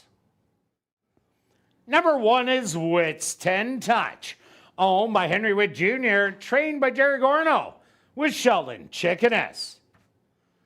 Number 2, Calming Force, owned by Gary Naherniak and Florian Rivard, trained by Mike Taphorn, with Neville Stevenson. Number 3, Colonel Mustard, owned by Jay Goy Racing, trained by Carl Anderson, with Siobhan Townsend. Number 4, Shocking Malice, owned by Arneson Farms, trained by Lise Pruitt, Sierra Pruitt aboard. Number 5, Jail Copper, owned by Jerry Lambert and Lynn Matthews, trained by Jared Brown, with Antonia Whitehall. Number 6, Catch the Dream, owned by Tom Payne and Elton Dickey, trained by Elton Dickey, with Matthew Bennett. Rounding out the field is number 7, Casually Classy, owned by Arneson Farms, trained by Lise Pruitt, with Ronaldo Cumberbatch. The Wacklowski race, kicking off $50,000 guaranteed pick 4 wagering. They'll go to post in approximately 4 minutes.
All right, 5 boys, 2 girls, going 6 furlongs, looking for their 3rd win lifetime. I'm going to start with the 2. Took early money, wasn't the morning line favorite. This horse is dropping in class. That last race is so good. Runs back to that last race. Watch out, will be tough to beat. Workout coming in says, let's go today. The 1 horse is Catch Him If You Can. Has very good speed if gets away, and how the track is playing could steal it. If they battle up front, don't forget the 3. Usually sits a little too far back. It can sit a little closer. maybe get a little bit better than third, but a good long shot if you're playing a trifecta. Kirt, 2-1-3. Yeah, Stretch, I'm with you. I like the top two. Witt's 10 touch. This is the predominant speed of the race. And I think he has a shot to go wire to wire. The 2 Calming Force taking a massive drop in class from the allowance level. The 3 horses that beat him last time out would all be 1-9 in this race. And I'm rounding it out with Colonel Mustard also. This horse ran big last time out. As they did put the blinkers on, it'll be a late rallier. So I'm going 1, 2, and 3. Good luck here in race number 4.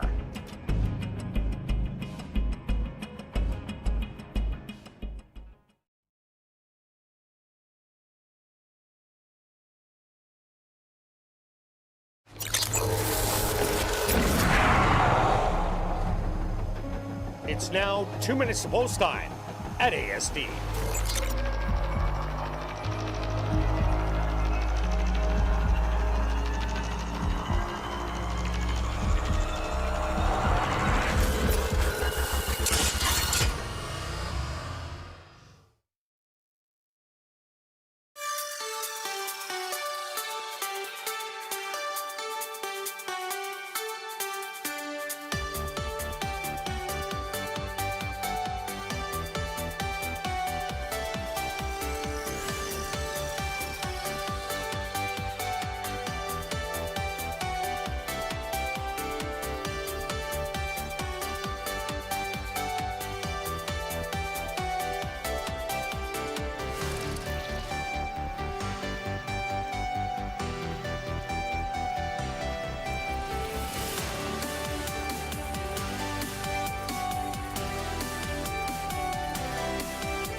It's post time. Huh.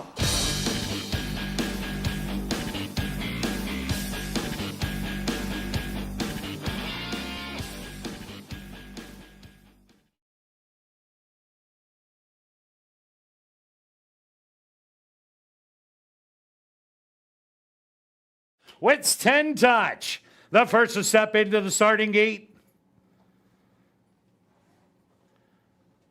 Calming Force, the even money favorite, now moves in.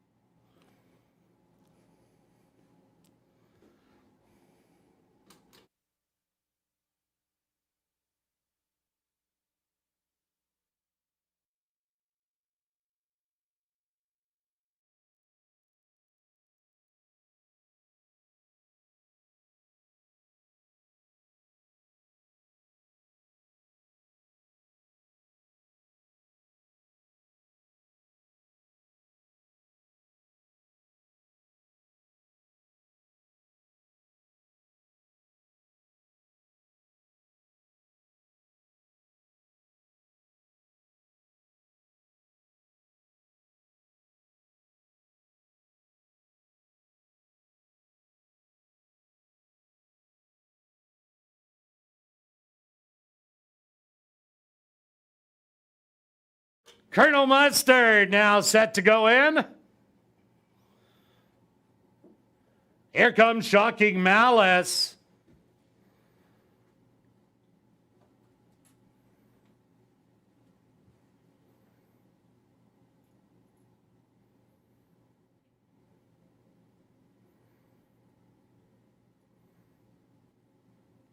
J.L. Copper. Like a gentleman, right in there. Just 2 left to load. Catch the Dream. And now just waiting on Casually Classy.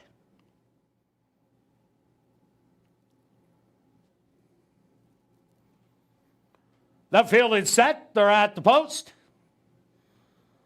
Shocking Malice, little fractious in the gate. She's settled down, or he's settled down.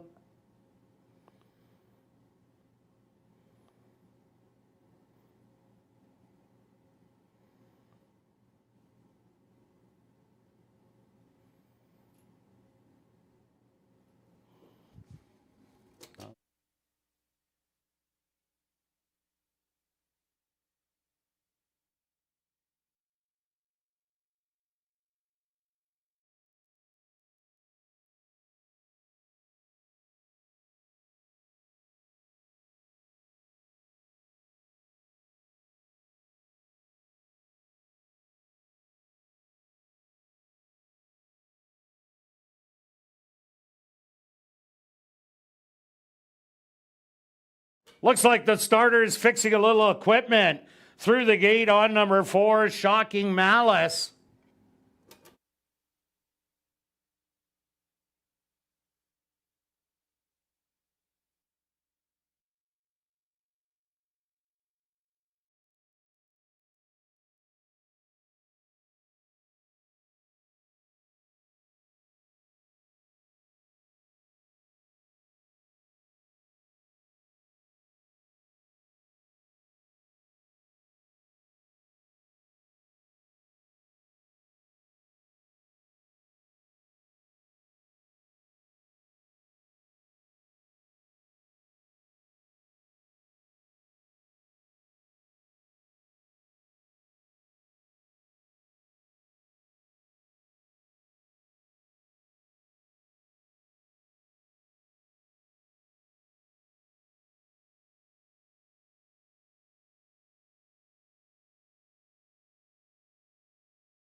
They have now unloaded number 4, Shocking Malice,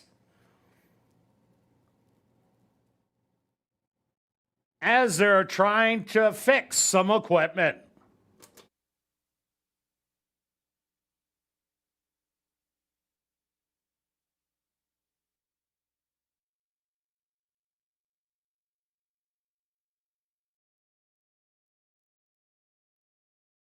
Shocking Malice now reloading.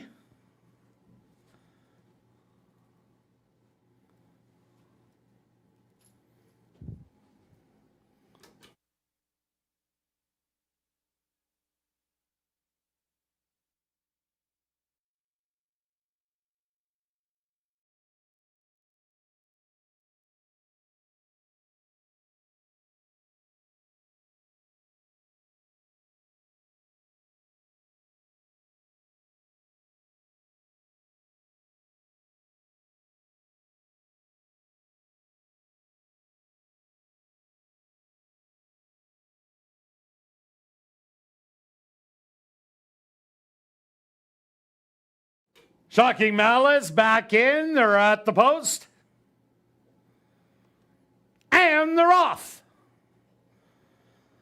From the outside, that's JL Copper. Showing a bit of early speed. Now Calming Force goes to engage JL Copper. 3 wide, Casually Classy. Settled back 3 lengths. Catch the Dream. Another 4 lengths. That's going to be Shocking Malice. Wits 10 touch. Didn't break well today. Going to try and come off of it. And the early trailer Colonel Mustard. The opening quarter, 24 seconds. Still a log jam on the front. Calming Force on the inside. In between the horses, JL Copper and Casually Classy. Still there, 3 wide. A gap of 4 lengths back to Catch the Dream, who's starting to reel them in. They hit the head of the lane. Calming Force has now sprouted free by 4 lengths. Calming Force seems to be in cruise control after a half of 47-2. A late rally by Catch the Dream, but the favorite, Calming Force, is going to win by 5. Catch the Dream in second. Shocking Malice, rally for third. Close for fourth.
The stewards opposed to number 2, Calming Force, as your race winner. Second goes to number 6, Catch the Dream. Third to number 4, Shocking Malice. And fourth to number 7, Casually Classy.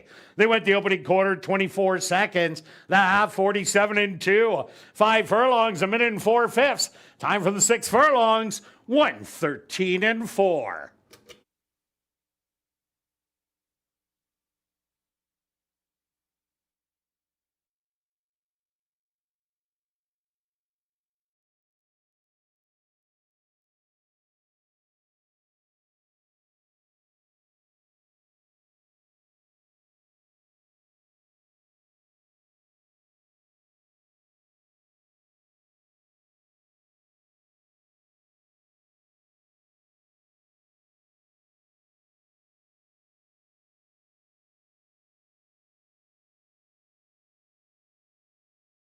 Now entering the winner's enclosure, the official winner of the Wacklowski race.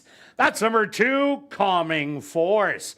Calming Force is a chestnut gelding, 4 years old, by Stanford. Under the mare Obsessive Compulsive by Curlin. Owned by Gary Naherniak and Florin Rivard. Trained by Mike Taphorn. And ridden to victory by Neville Stevenson. Time for the 6 furlongs, 1:13.4. Congratulations goes out to jockey Neville Stevenson, who scores the double. 2 wins for jockey Neville Stevenson. Race 4 is official in the upcoming 5th race. The Prairie Sprint in honor of Versatile's 60th anniversary. Number 3, Swing Time, will run on first time lay 6. Rolling double. And late prime pick 3. Here in race 5, they'll go to post in 14 minutes. And line dancing will now take place on the front tarmac. So head on down and join the Inline to Dance group as they lead the way. Everybody is welcome to participate, so go on down and enjoy the fun.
Ladies and gentlemen, turning your programs back to race number 4, we had a claim to report.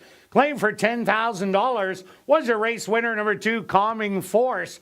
Claimed by Tom Gardepy Jr. and Napoleon Mike, trainer Tom Gardepy Jr. Also, we had our first winner in the Girls' Night Out cash draw. Congratulations goes out to Letitia DeConte. That's Letitia DeConte. You're our first cash draw winner. Please report to guest services on the main floor, South End.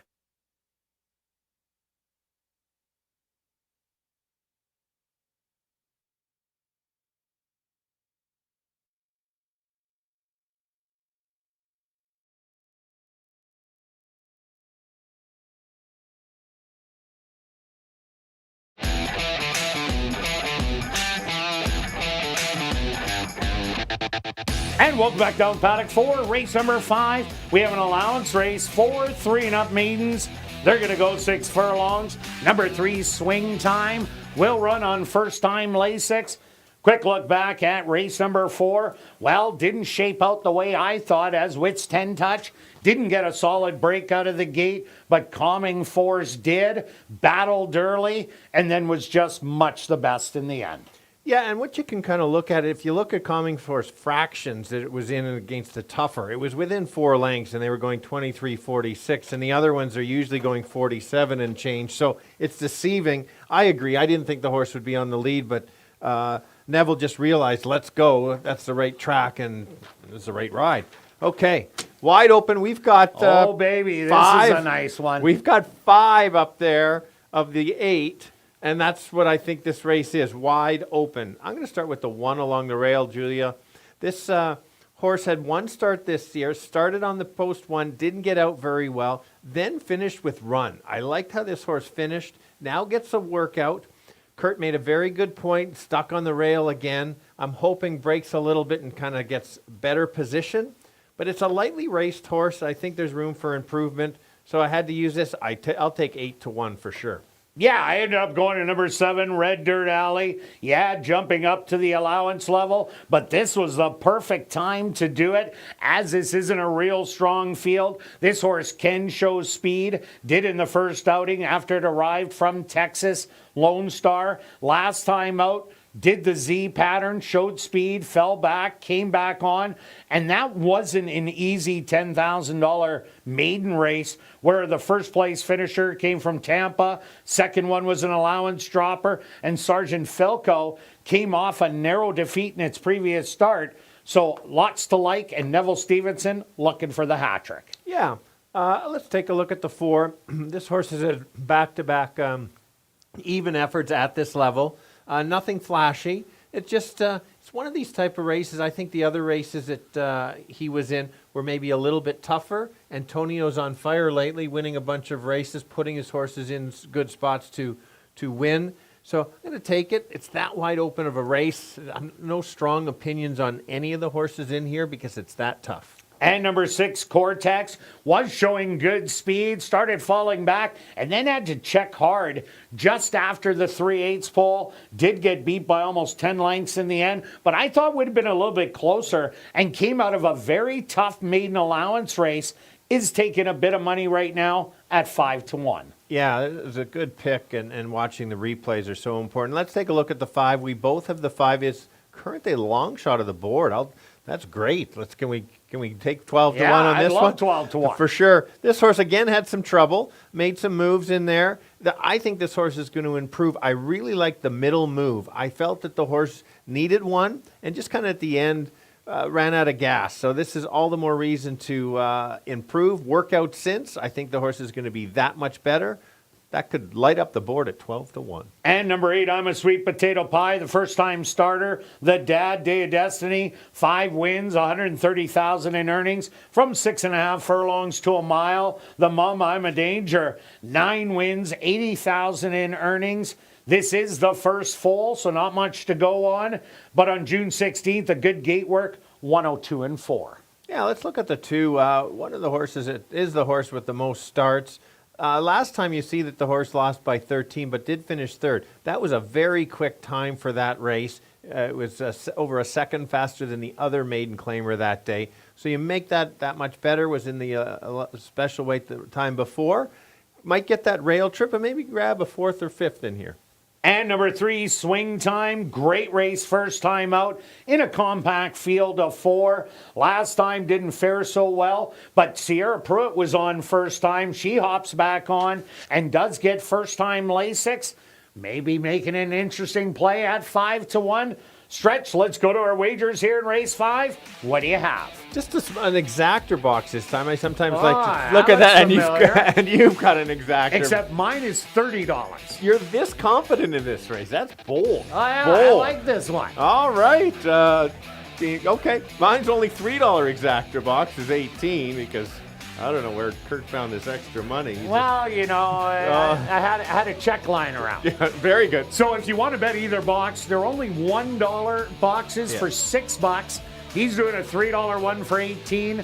I'm doing a $5 one for 30.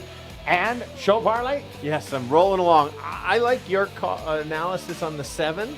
Wasn't my top 3, but I'm open to changing, and so we're partners. Show on the 7 is the horse I'm going. Why not? A hot rider in Neville Stevenson. Good luck with all your wagers here in race 5. We'll see you back for race 6 for classic high 5 wagering.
The horses on the track for race number 5, the Prairie Sprint for Versatile's 60th anniversary. They're going to go 6 furlongs for $21,500.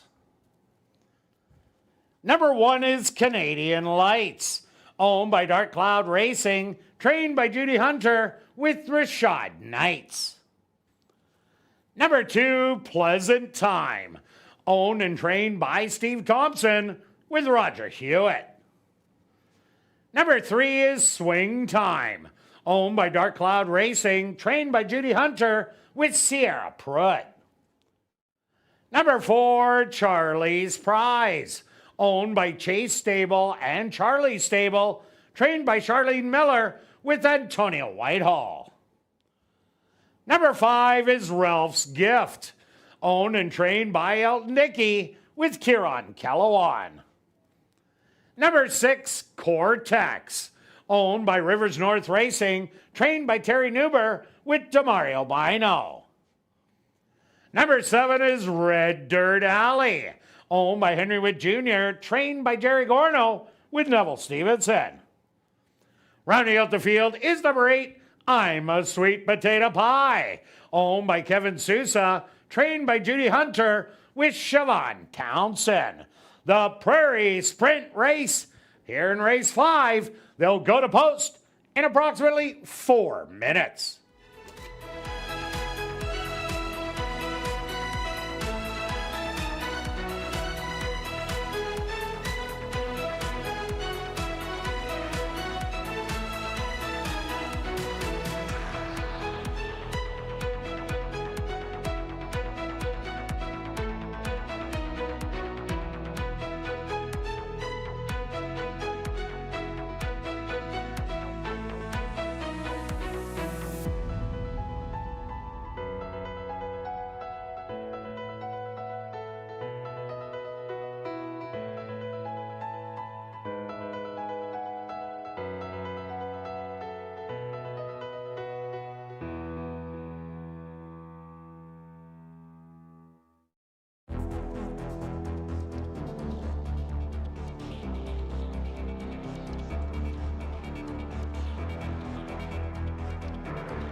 7 boys, 1 girl, all looking for their first win lifetime. Absolutely wide open race. I'm going to try to beat the favorite in here because it's that tough. Let's go to the 1 along the rail. Has only 1 start this year. Finished with a full run. Just needs to get out of the gate a little bit better. That workout maybe will help improve this horse since he's slightly raced. The 4 horse has only had 4 starts, 2 starts over the track this year. More even efforts. The horse can improve a little bit. He can win it. And then how about a long shot, the 5 at 8-1, only 1 start, adds blinkers, gets a workout, made a middle move, and just got tired at the end. I think he's gonna go a little bit farther. Let's go 1, 4, and 5. Kirt? Yeah, Stretch, I went to number 7, Red Dirt Alley. Is jumping up from the maiden 10,000, but has been running really well. Not a lot of speed in this race, and Red Dirt Alley does have it. You get a hot rider in Neville Stevenson, so a lot to like there. I also like number 6, Cortex. You're getting 6-1 right now. Showed good speed in a really tough maiden allowance race. Had to check at the 3 furlong pole. Only got beat by 10 in the end. Would have been much closer if it didn't have to check in that race. So I think this is a good bet in here. And number 5, Ralph's Gift, is getting an equipment change, blinkers on, and that can definitely help his chances. So I'm going to give you a 7, 6, and 5. Good luck here in race number 5.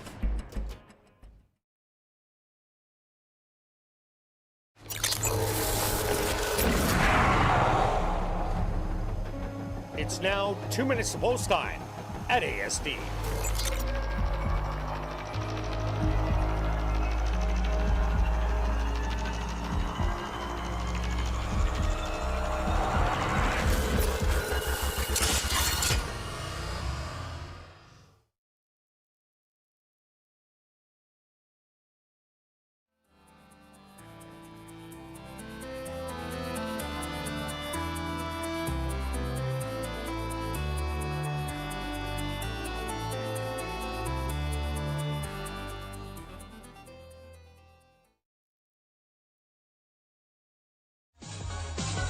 It's post time.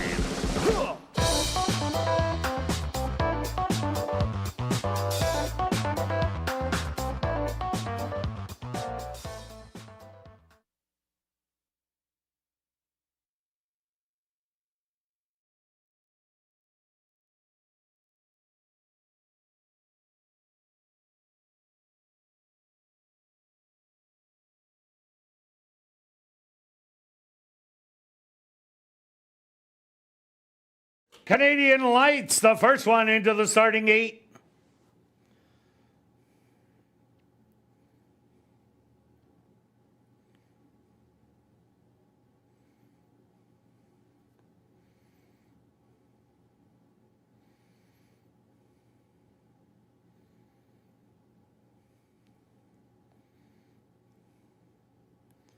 Now in. Here comes Pleasant Time.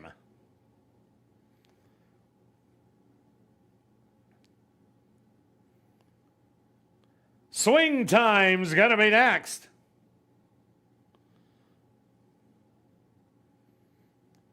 Charlie's Prize now stepping up.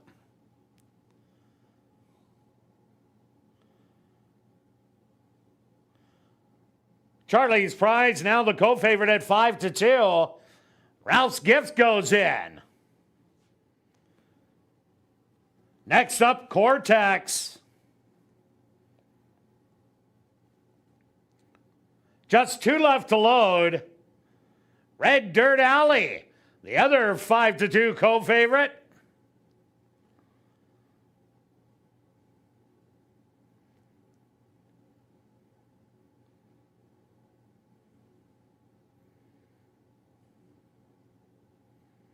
Is now in.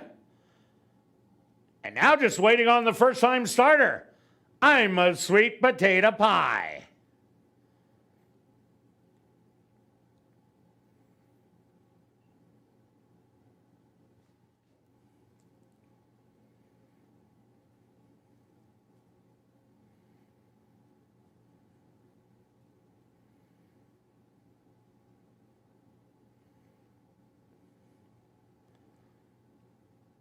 I'm a sweet potato pie. Gonna need little extra help from the gate crew.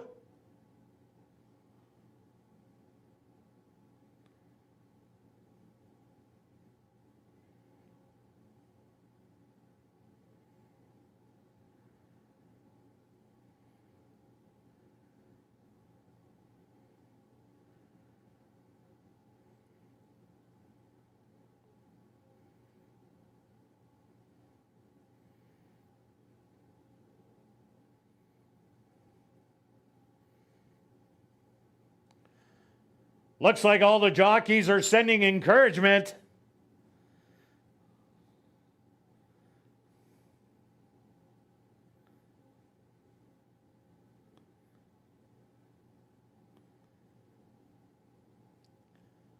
The starter now opens the front gates. Try and see if that works.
Ladies and gentlemen, we have a late scratch to report in this, the fifth race.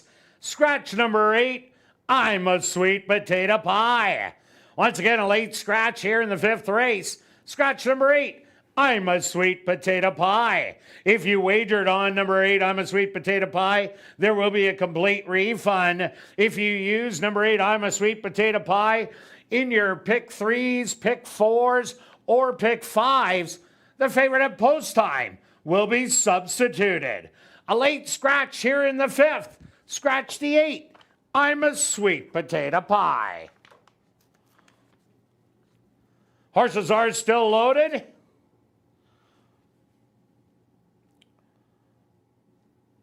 They're at the post.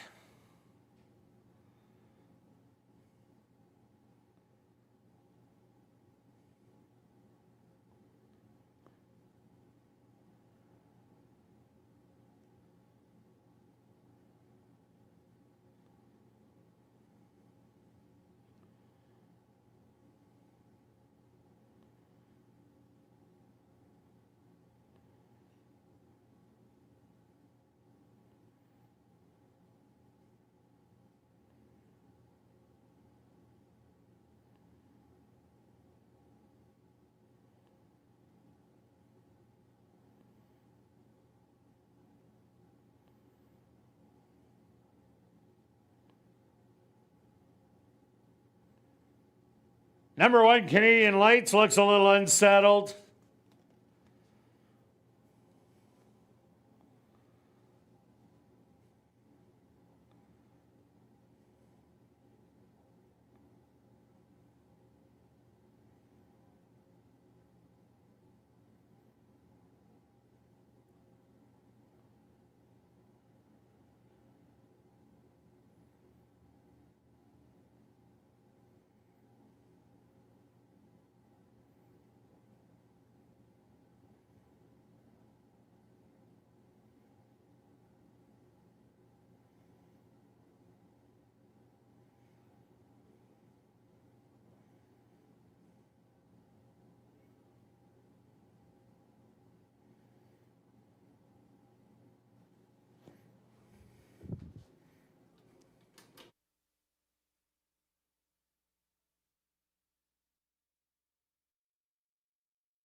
and the rough. From the far outside, that's Red Dirt Alley, who broke running and will grab the lead by 2 lengths. In between Charlie's Prize. Now trying to put up some pressure, Ralph's Gift making a bold move and now takes over the lead. In between horses, Cortex on the rail, Red Dirt Alley. Charlie's Prize going to settle back in 4th. Canadian Lights in 5th. Swing Time and the trailer will be Pleasant Time. The opening quarter, 24 seconds. And Ralph's Gift with the short lead, Cortex. In between horses, Charlie's Prize, 3 wide. Red Dirt Alley. Gonna try and swallow him up from 4th. The half, 48 seconds. They hit the head of the lane. Ralph's Gift with the lead. Cortex in between horses. 3 wide, Charlie's Prize. 4 wide. Here comes Red Dirt Alley. It's Cortex. Red Dirt Alley. Charlie's Prize. Charlie's Prize. But Red Dirt Alley is going to take it. Charlie's Prize in 2nd. Cortex finish in 3rd. Close for 4th and 5th between Canadian Lights and Ralph's Gift.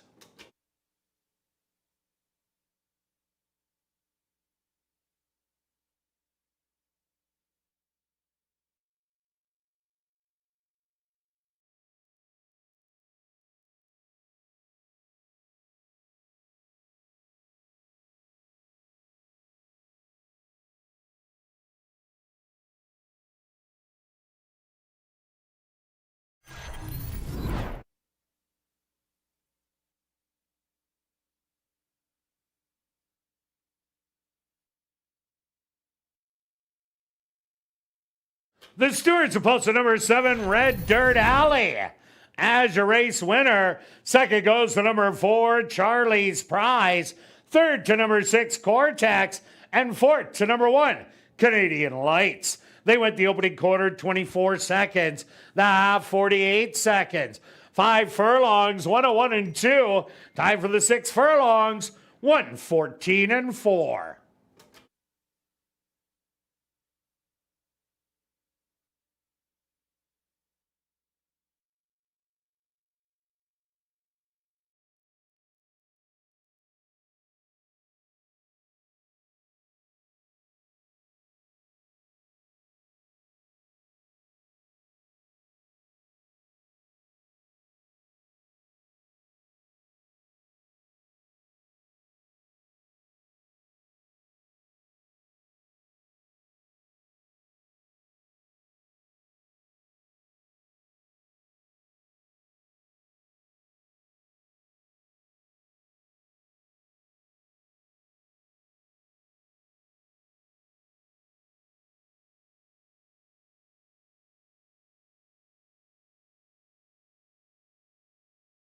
Now entering the winner's enclosure, the unofficial winner of the Prairie Sprint, that's number 7, Red Dirt Alley.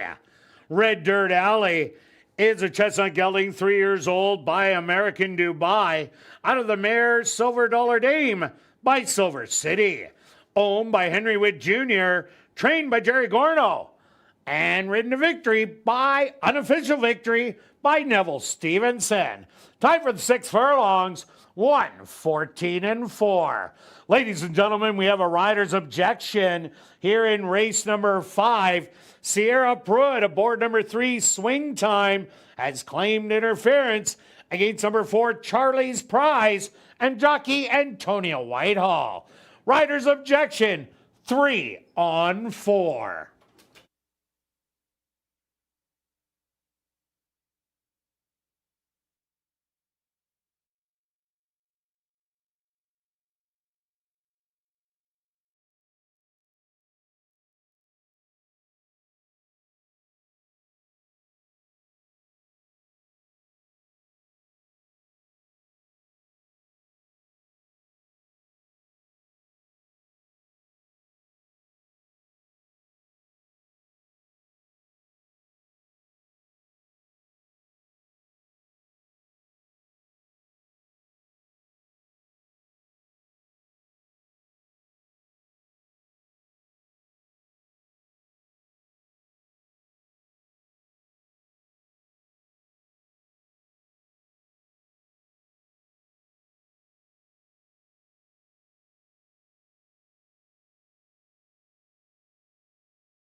Ladies and gentlemen, after reviewing the films, the stewards have disallowed the claim of foul.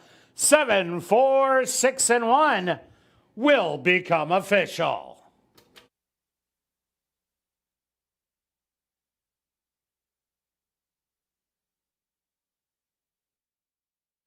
Race 5 is official in the upcoming 6th race. The Full Pull Stakes, presented by Versatile's 60th anniversary with rolling doubles and classic high five wagering. They'll go to post in 15 minutes. And ladies and gentlemen, directing your attention back down to the winner's enclosure, we are pleased to recognize 2 outstanding career milestones in our racing community. First off, trainer Chance Dales recorded his first career win on May 13th with Legata Salvaje. Also, trainer Michael Nault celebrated his 200th career win on May 26th with Clippity Cop. At this time, Scott Anderson, president of the HVPA, is pleased to make a special presentation to both trainers in recognition of these milestones achievements. Please join us in congratulating Chance Dales and Michael Nault on their outstanding accomplishments.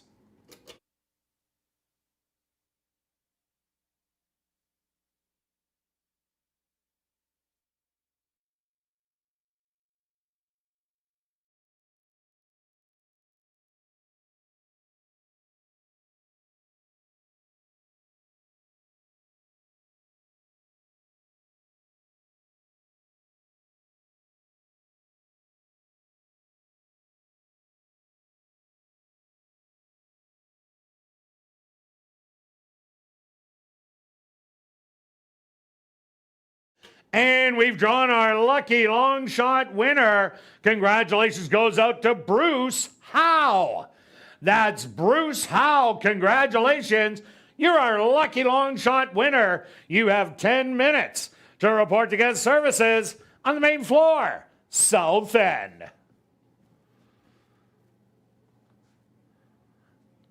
And 50-50. Time is running out. The current pool, $1,790 and still growing. Get those tickets at guest services, the VLT cashier's cage from the roaming cellar, or just go to 5050.asdowns.com. Sales will close at 9:50, just a little over 12 minutes away. And we got another Girls Night Out cash draw winner. Congratulations goes out to Courtney Kauk. That's Courtney Kauk. Congratulations. You're a cash draw winner. Please report to guest services on the main floor, South End. Also, we got our fabulous hat winner. Congratulations goes out to Mercedes Chase. That's Mercedes Chase. You're our fabulous hat winner. Please report to guest services on the main floor, South End.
And welcome back down to the paddock for race number 6. We have a $5,500 claimer for 3-year-olds and up. They're going to tackle the mile. Quick look back at race number 5. Well, the hot jockey, Neville Stevenson, was on the lead early, got down to the rail, and then watched the other 3 battle, pulled to the outside, and was able to get up late. I think he Great ride. It was. I think he was surprised on how well the horse broke. And It kind of looked like that. But that same ride was like the one in race number 1 on Rocky Top Mischief, where 4 horses went to the front. He sat behind and did the exact same thing. Exactly. Okay, this is a tough race. There is a big favorite in here. Neither one of us have this horse. Makes sense that the horse is being bet, though. Let's go to the rail. We're going a mile. Big, as mentioned, you have more time to get positioning going the mile because you got the full stretch to go. This horse closed a lot of ground last time, and there was a duel, but usually it goes a distance. Good prep, now going longer. Get a bit of a duel. Watch out, this horse could be closing late. Loving the odds. Number 5's Namesake. Last time out, post position number 10 going 7.5. You just can't win out of post 10 at that distance. You got to be so much the best. 2 great workouts coming in. I love that gate work on July the 1st.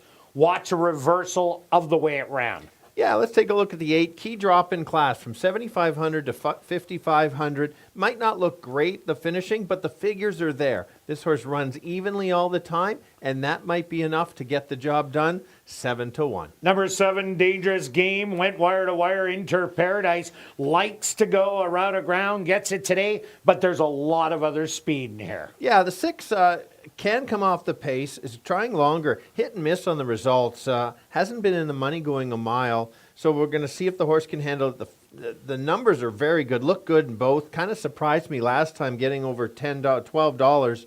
Can it win 3 in a row? Is moving up in class. It was a condition race, non-4. This is wide open where horses have won multiple races. And number 9, Charming Charlie, finally gets to the distance that it does like. Has run well at the $5,500 level in the past. This could be a great long shot to throw in. Yeah, speaking of long shots, you've got the 2 and the 3.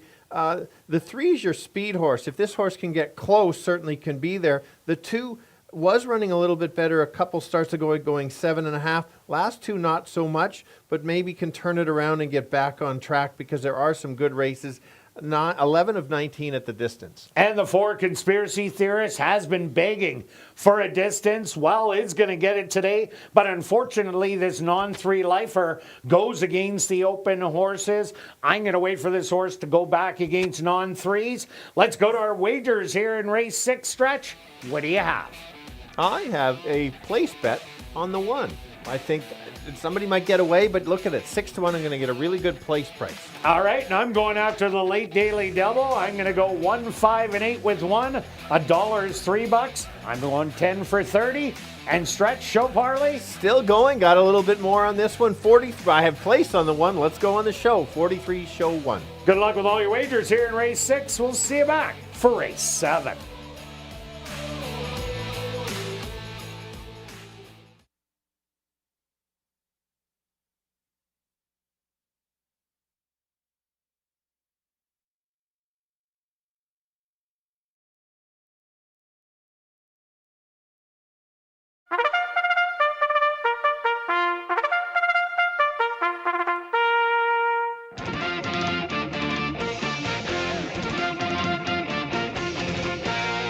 The horses are on the track for race number 6, the Full Pull Stakes.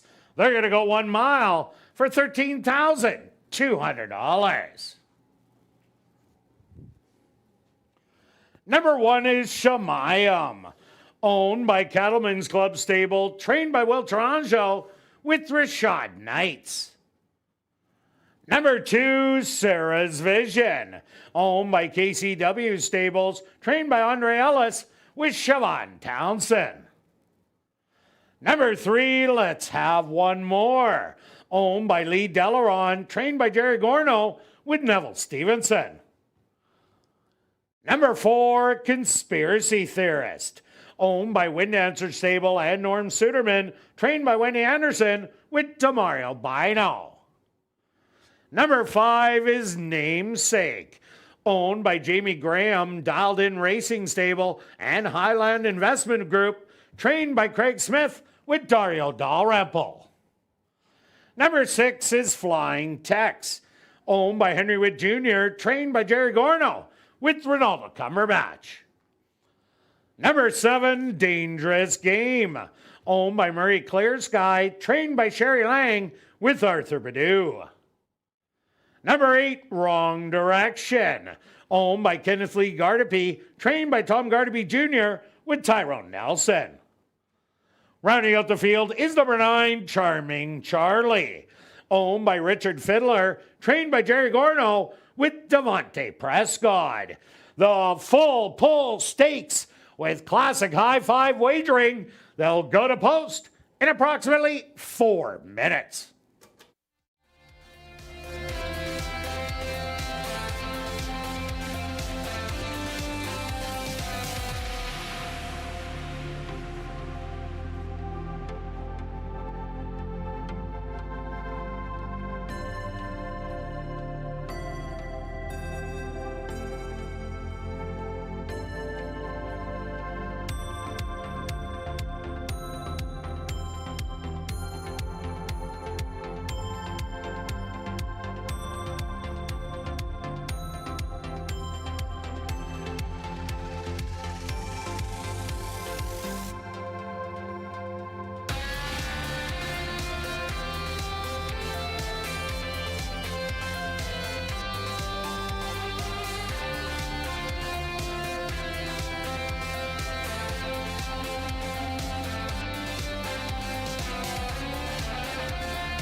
The boys going a mile, which is 8 furlongs. It's a bit of a run to the first turn, so they're going to pass the wire of the first turn and go all the way around.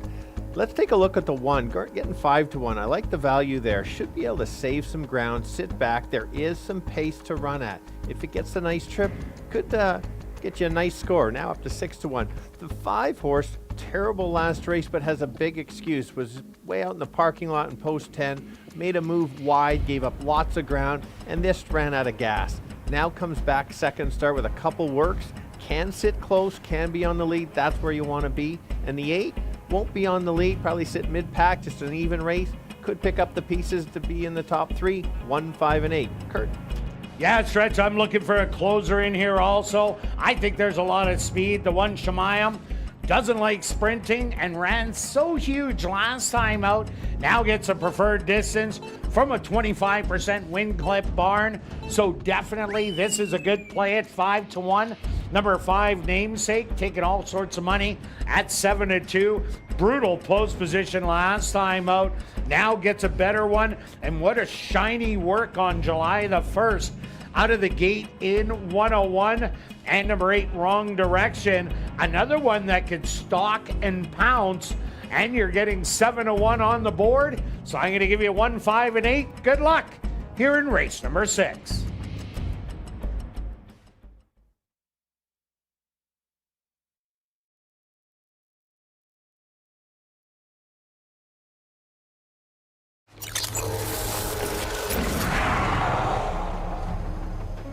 It's now 2 minutes to post time at ASD.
Shemayim, the first one to go into the gate.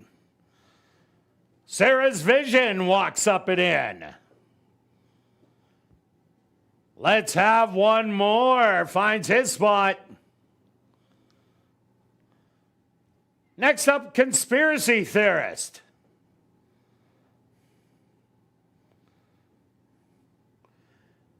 Namesake walks up and in.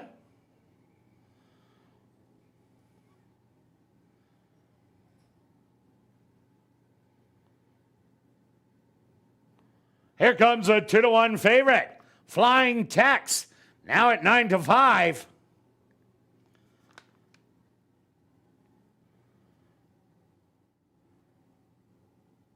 Dangerous Game goes in. Now just 2 left to load. Wrong Direction.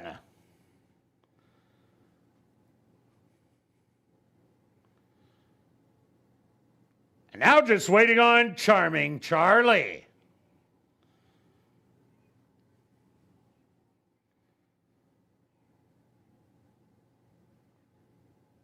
They're all set. They're at the post. And they're off. On the inside, let's have one more. Wants a piece of the front end, as does Dangerous Game. These two are going to battle it out early. A Dangerous Game now taking over. Back to second. Let's have one more. Namesake in third. On the rail in fourth, Conspiracy Theorist, Flying Tex, and Charming Charlie are fifth and sixth. Another length back, hugging the rail. That's going to be Wrong Direction. 2 more back to Shemayim. And Sarah's Vision, the trailer, about 9 lengths off of it. The opening quarter, 24-3, and Dangerous Game has opened up the advantage to 3 lengths. Settled right in behind, that's Namesake. Hugging the rail, let's have one more. To the outside, Flying Tex starting to make up ground. Then Charmin' Charlie through a half in 49-1. Getting motivated, Conspiracy Theorist, Shemayim, and the trailer's Wrong Direction in Sarah's Vision. Still Dangerous Game with the lead, but here comes Flying Tex on the outside. Third is going to be Namesake. 3/4, 115. Dangerous Game kicks clear again. And now by 4. Flying Tex not giving up. A late rally coming from Shemayim on the far outside. Inside the 16th pole. Dangerous Game is going to get it done. Shemayim in second. Third's going to go to Flying Tex. And fourth to Wrong Direction.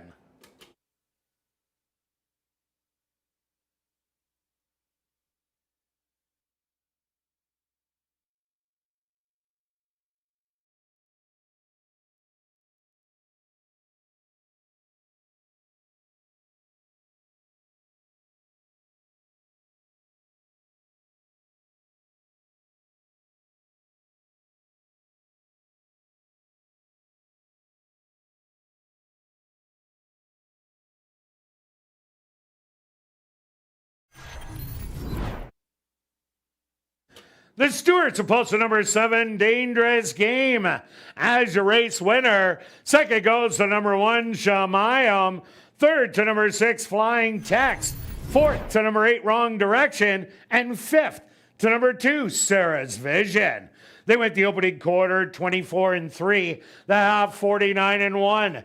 6 furlongs, 115. 7 furlongs, 129. Time for the mile, 1:43-2.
Now entering the winner's enclosure, the official winner of the versatile 60th anniversary full pull stakes. That's number 7, Dangerous Game. Dangerous Game is a grey roan gelding, 6 years old, by Cross Traffic, under the mare Bombshell by Bellamy Road. Owned by Murray Clear Sky, trained by Sherry Lang, and ridden to victory by Arthur Badu. Time for the mile, 1:43 2.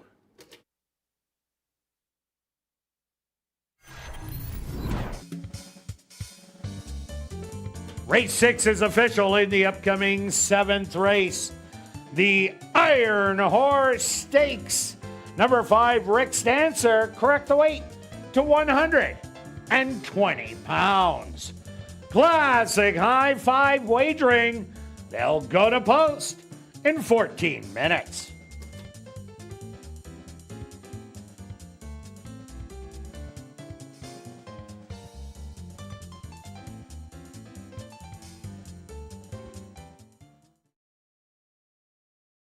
And we have another Girls Night Out cash draw winner.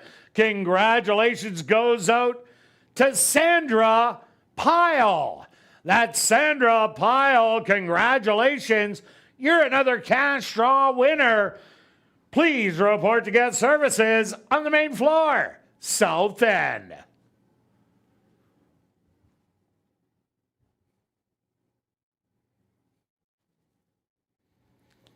And we've drawn our winning ticket in tonight's 50-50 draw. The winning number, 298-985-62. Once again, we've drawn our winning ticket in tonight's 50-50 draw, 298-985-62. Congratulations, you've won $1,270. If you are on hand, please report to guest services on the main floor, South End, to claim your prize.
Ladies and gentlemen, turning your programs back to race number 6, we had 2 claims to report.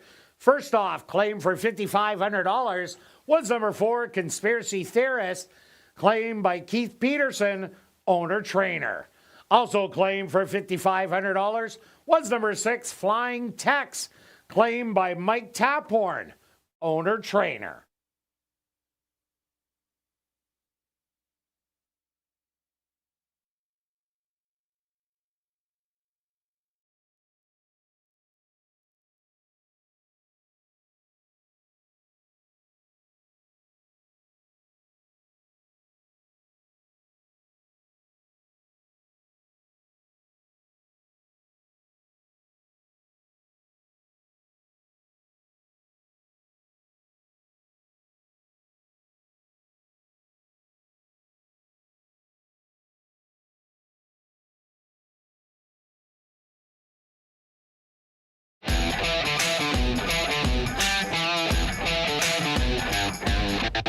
And welcome back down paddock for race number 7. We have a $3,000 claimer.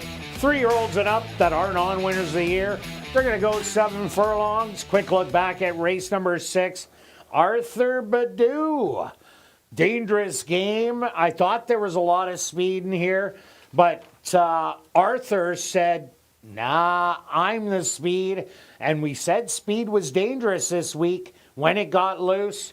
And sure enough, wire to wire. And a good example, the horse was in for 75, post 10 going only 5.5. No chance out there to get there, and that's why you can cross and it not out. a sprinter. Correct, exactly right. Good point there. So anyway, if you had it, good for you. And Stretch, you're alive to the one. You did have it as you spread that race pretty good. Yeah, so we're still going. A nice pick 4 ticket. The pick 5 is alive. It's coming till next Tuesday because there's no live tickets for the pool shot. All right, here we go. We're both on the 1.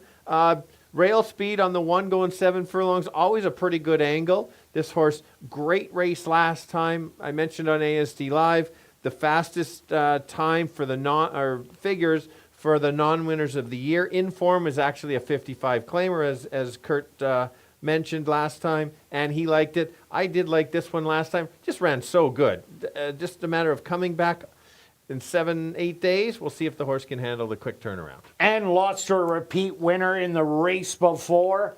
I also like number 8, Princess Aleska, taking money as she's running against the boys. Ran a good race last time out. Usually shows speed, but what I liked is that she sat behind that speed and she didn't quit. She kept coming and only got beat by 2 to She's My Niece, who did come back to win at the $7,500 level. The only thing I don't like is the post. Yeah, that makes it tough, but that's why you're getting 7-2. I've got the 6 currently at 4-1. Last race was just too tough.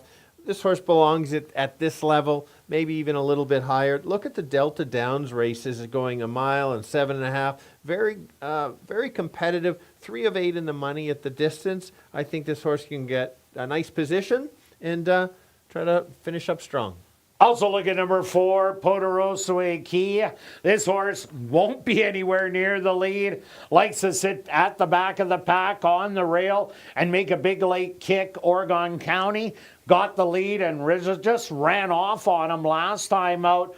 But Poderoso needs a little bit of a meltdown to show his good late closing kick. Yeah, we saw speed last race go gate to wire. The 5 is a sneaky one in here, 14-1. If you take a look when this horse was at Hastings Park, they go around about 3 times there at that size of track. All got the lead and kept going. So the first 4 races here were 5 furlongs, 5.5, and couldn't get the lead. And so better chance today. This one will light up the board if it can steal it. Also look at number 2, Freemaker. Has done well going 7.5 furlongs. Is only 7 furlongs today. The horse did run a couple of sneaky good races in the previous 2.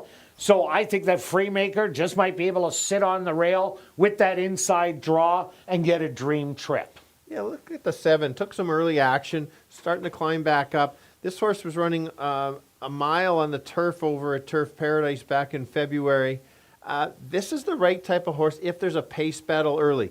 Take note, it might look like the horse is dropping in class because it was for 5,000 into 3,000. It's actually in the condition, so you got to be careful. Now, some horses in that race may have won the current year, but I would say, would you say lateral or a drop? Yeah, this is kind of a lateral move. Okay, so there you go. Just to understand the claiming ranks. Certainly can pick up the pieces late. And number 3, I Be Seeing You, another one by Robert Maben sent out. This horse did make a good close last time out after being well back, sitting in last after a half a mile. Will probably like the extra added distance of the 7 furlongs. And another one to throw in your tries, supers and high fives. Let's go to our wagers here in race 7, Stretch. What do you have? Well, we're both playing the try in the last one.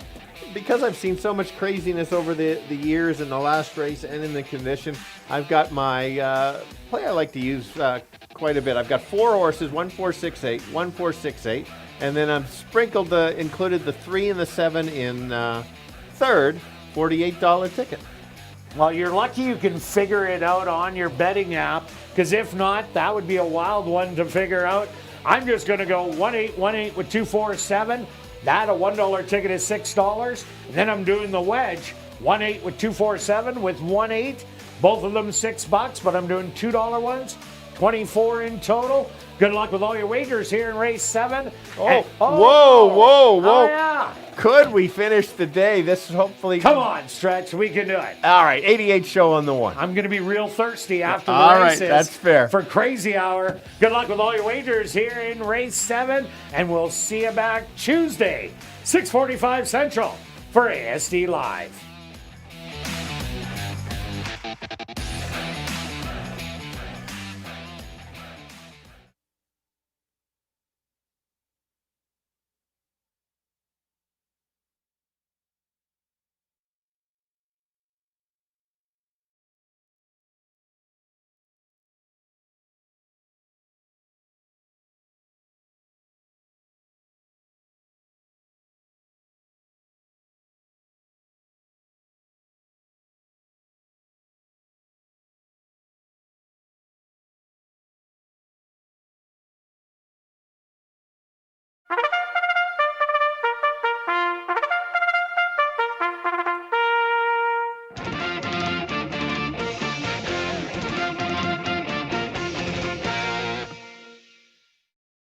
The horses are on the track for race number 7, the Iron Horse Stakes. They're going to go 7 furlongs for $10,000. Number 1 is Brannigan, owned and trained by Terry Cole with Antonia Whitehall. Number 2 is Freemaker, owned by Debbie Rawson, trained by Fred Rawson with Sven Balrout. Number 3, I Be Seeing You, owned by Robert and Sheena Maben, trained by Robert Maben with Javadil Patterson. Number 4, Poderoso Iki, owned by Black Diamond and Mike Napoleon, trained by Tom Gardaby Jr. with Tyrone Nelson. Number 5, Rick's Dancer, owned by Goose Racing, trained by Tom Gardaby Jr. with Sierra Pruitt. Number 6 is Sam's Promise, owned by Henry Witt Jr., trained by Jerry Gorno with Dario Dalrymple. Number 7, owned by Murray Clear Sky, trained by Sherry Lang with Demario Bino. Rounding out the field is number 8, Princess Alaska, owned by Robert and Sheena Maben, trained by Robert Maben with Christopher Mamdine. The Iron Horse Stakes. Here in race 7, they'll go to post in approximately 4 minutes.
7 boys, 1 girl going 7 furlongs. It's going to be fast to the first turn. All of them looking for their first win in a little while. Let's start with the rail. The 1 horse has the good early speed, and if he can clear, watch out, could go gate to wire just like the last race.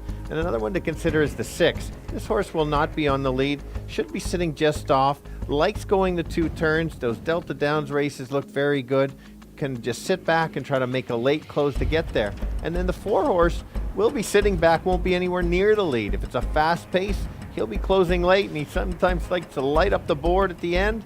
He might do that today. 1, 6, and 4. Kirt? Yeah, Stretch, I'm with you on number 1, Brannigan. Such a good race. Got beat by a solid 55 horse. Inside speed, dominates going 7 furlongs. Lot to like. I also like the girl against the boys, number 8, Princess Alaska, taking a pile of money right now at 8-5 on the board. The only thing I don't like is post position number 8. Going to be hard for her to get over and grab that early lead. And I also like number 4, Poderoso Key. If the 1, 5, and 8 all want to go out and battle early, then it's going to set up for a closer, and Poderoso will be sitting last, trying to swoop them all. I'm going to give you 1, 8, and 4. Good luck here in race number 7.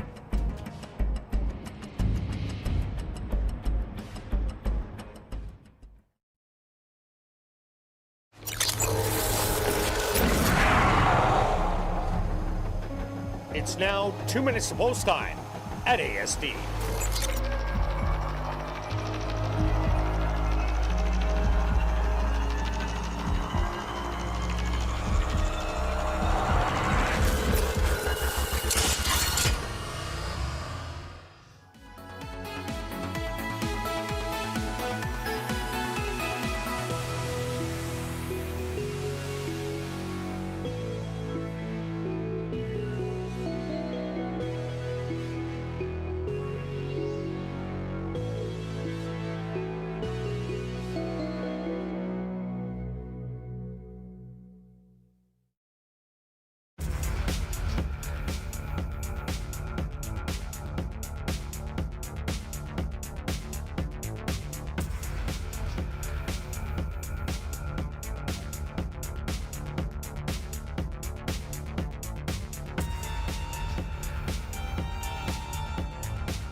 It's post time.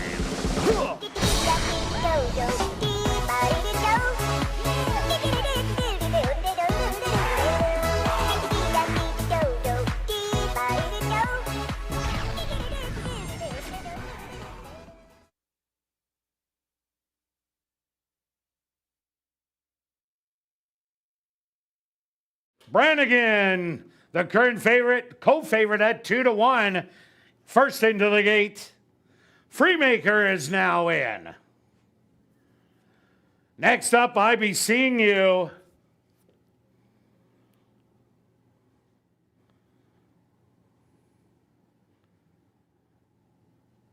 Poderoso Key is next.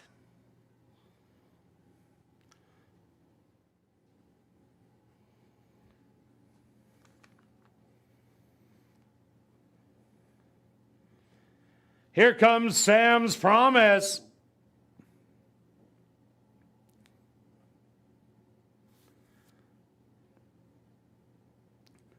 Star Mission moves in. Just 2 left to load. Princess Alaska.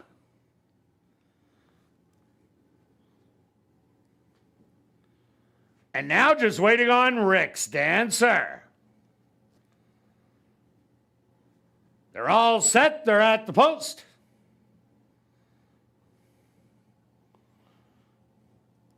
Rick's Dancer backs away.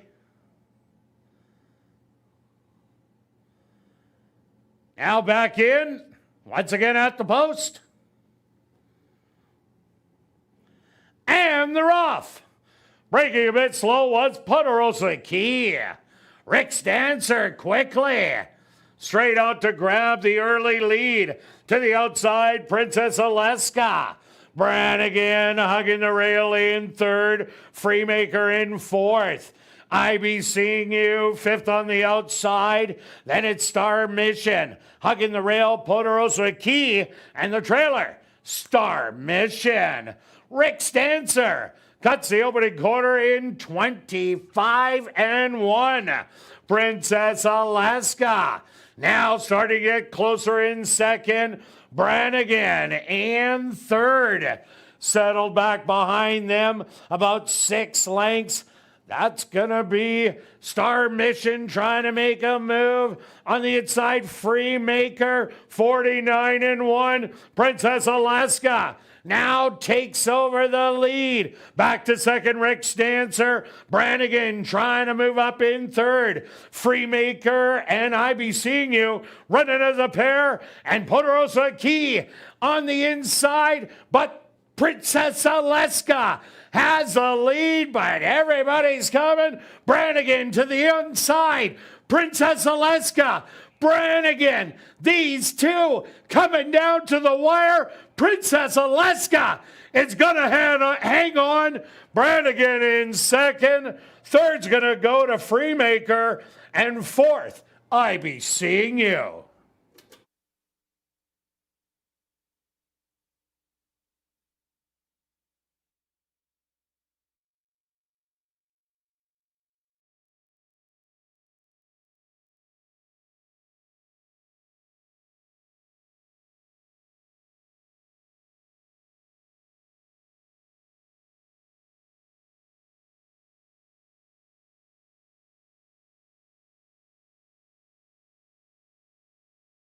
The Stewart's opposed to number 8, Princess Alaska.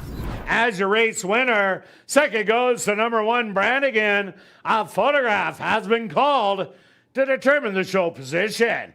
They went the opening quarter 25-1, the half 49-1. 6 furlongs, 116. Time for the 7 furlongs, 130-1.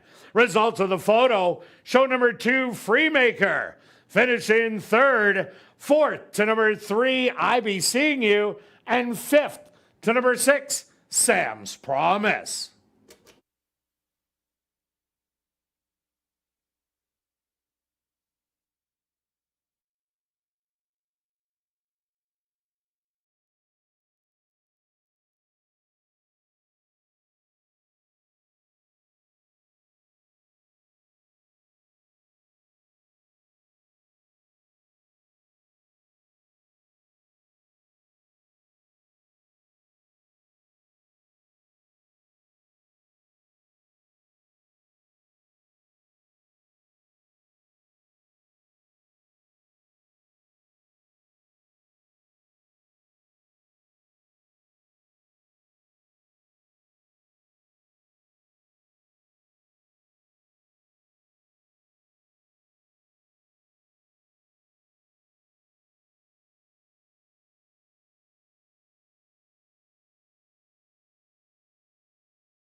Now entering the winner's enclosure, the official winner of the Iron Horse Stakes.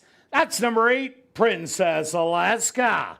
Princess Alaska is a bay mare, 5 years old, by Lord Nelson. Under the mare, Tim's Girl by Broken Vow. Owned by Robert and Sheena Mabin, trained by Robert Mabin, and ridden to victory by Christopher Memdine. Time for the 7 furlongs, 130-1. Well, now it's time to head up to the clubhouse and enjoy Crazy Hour.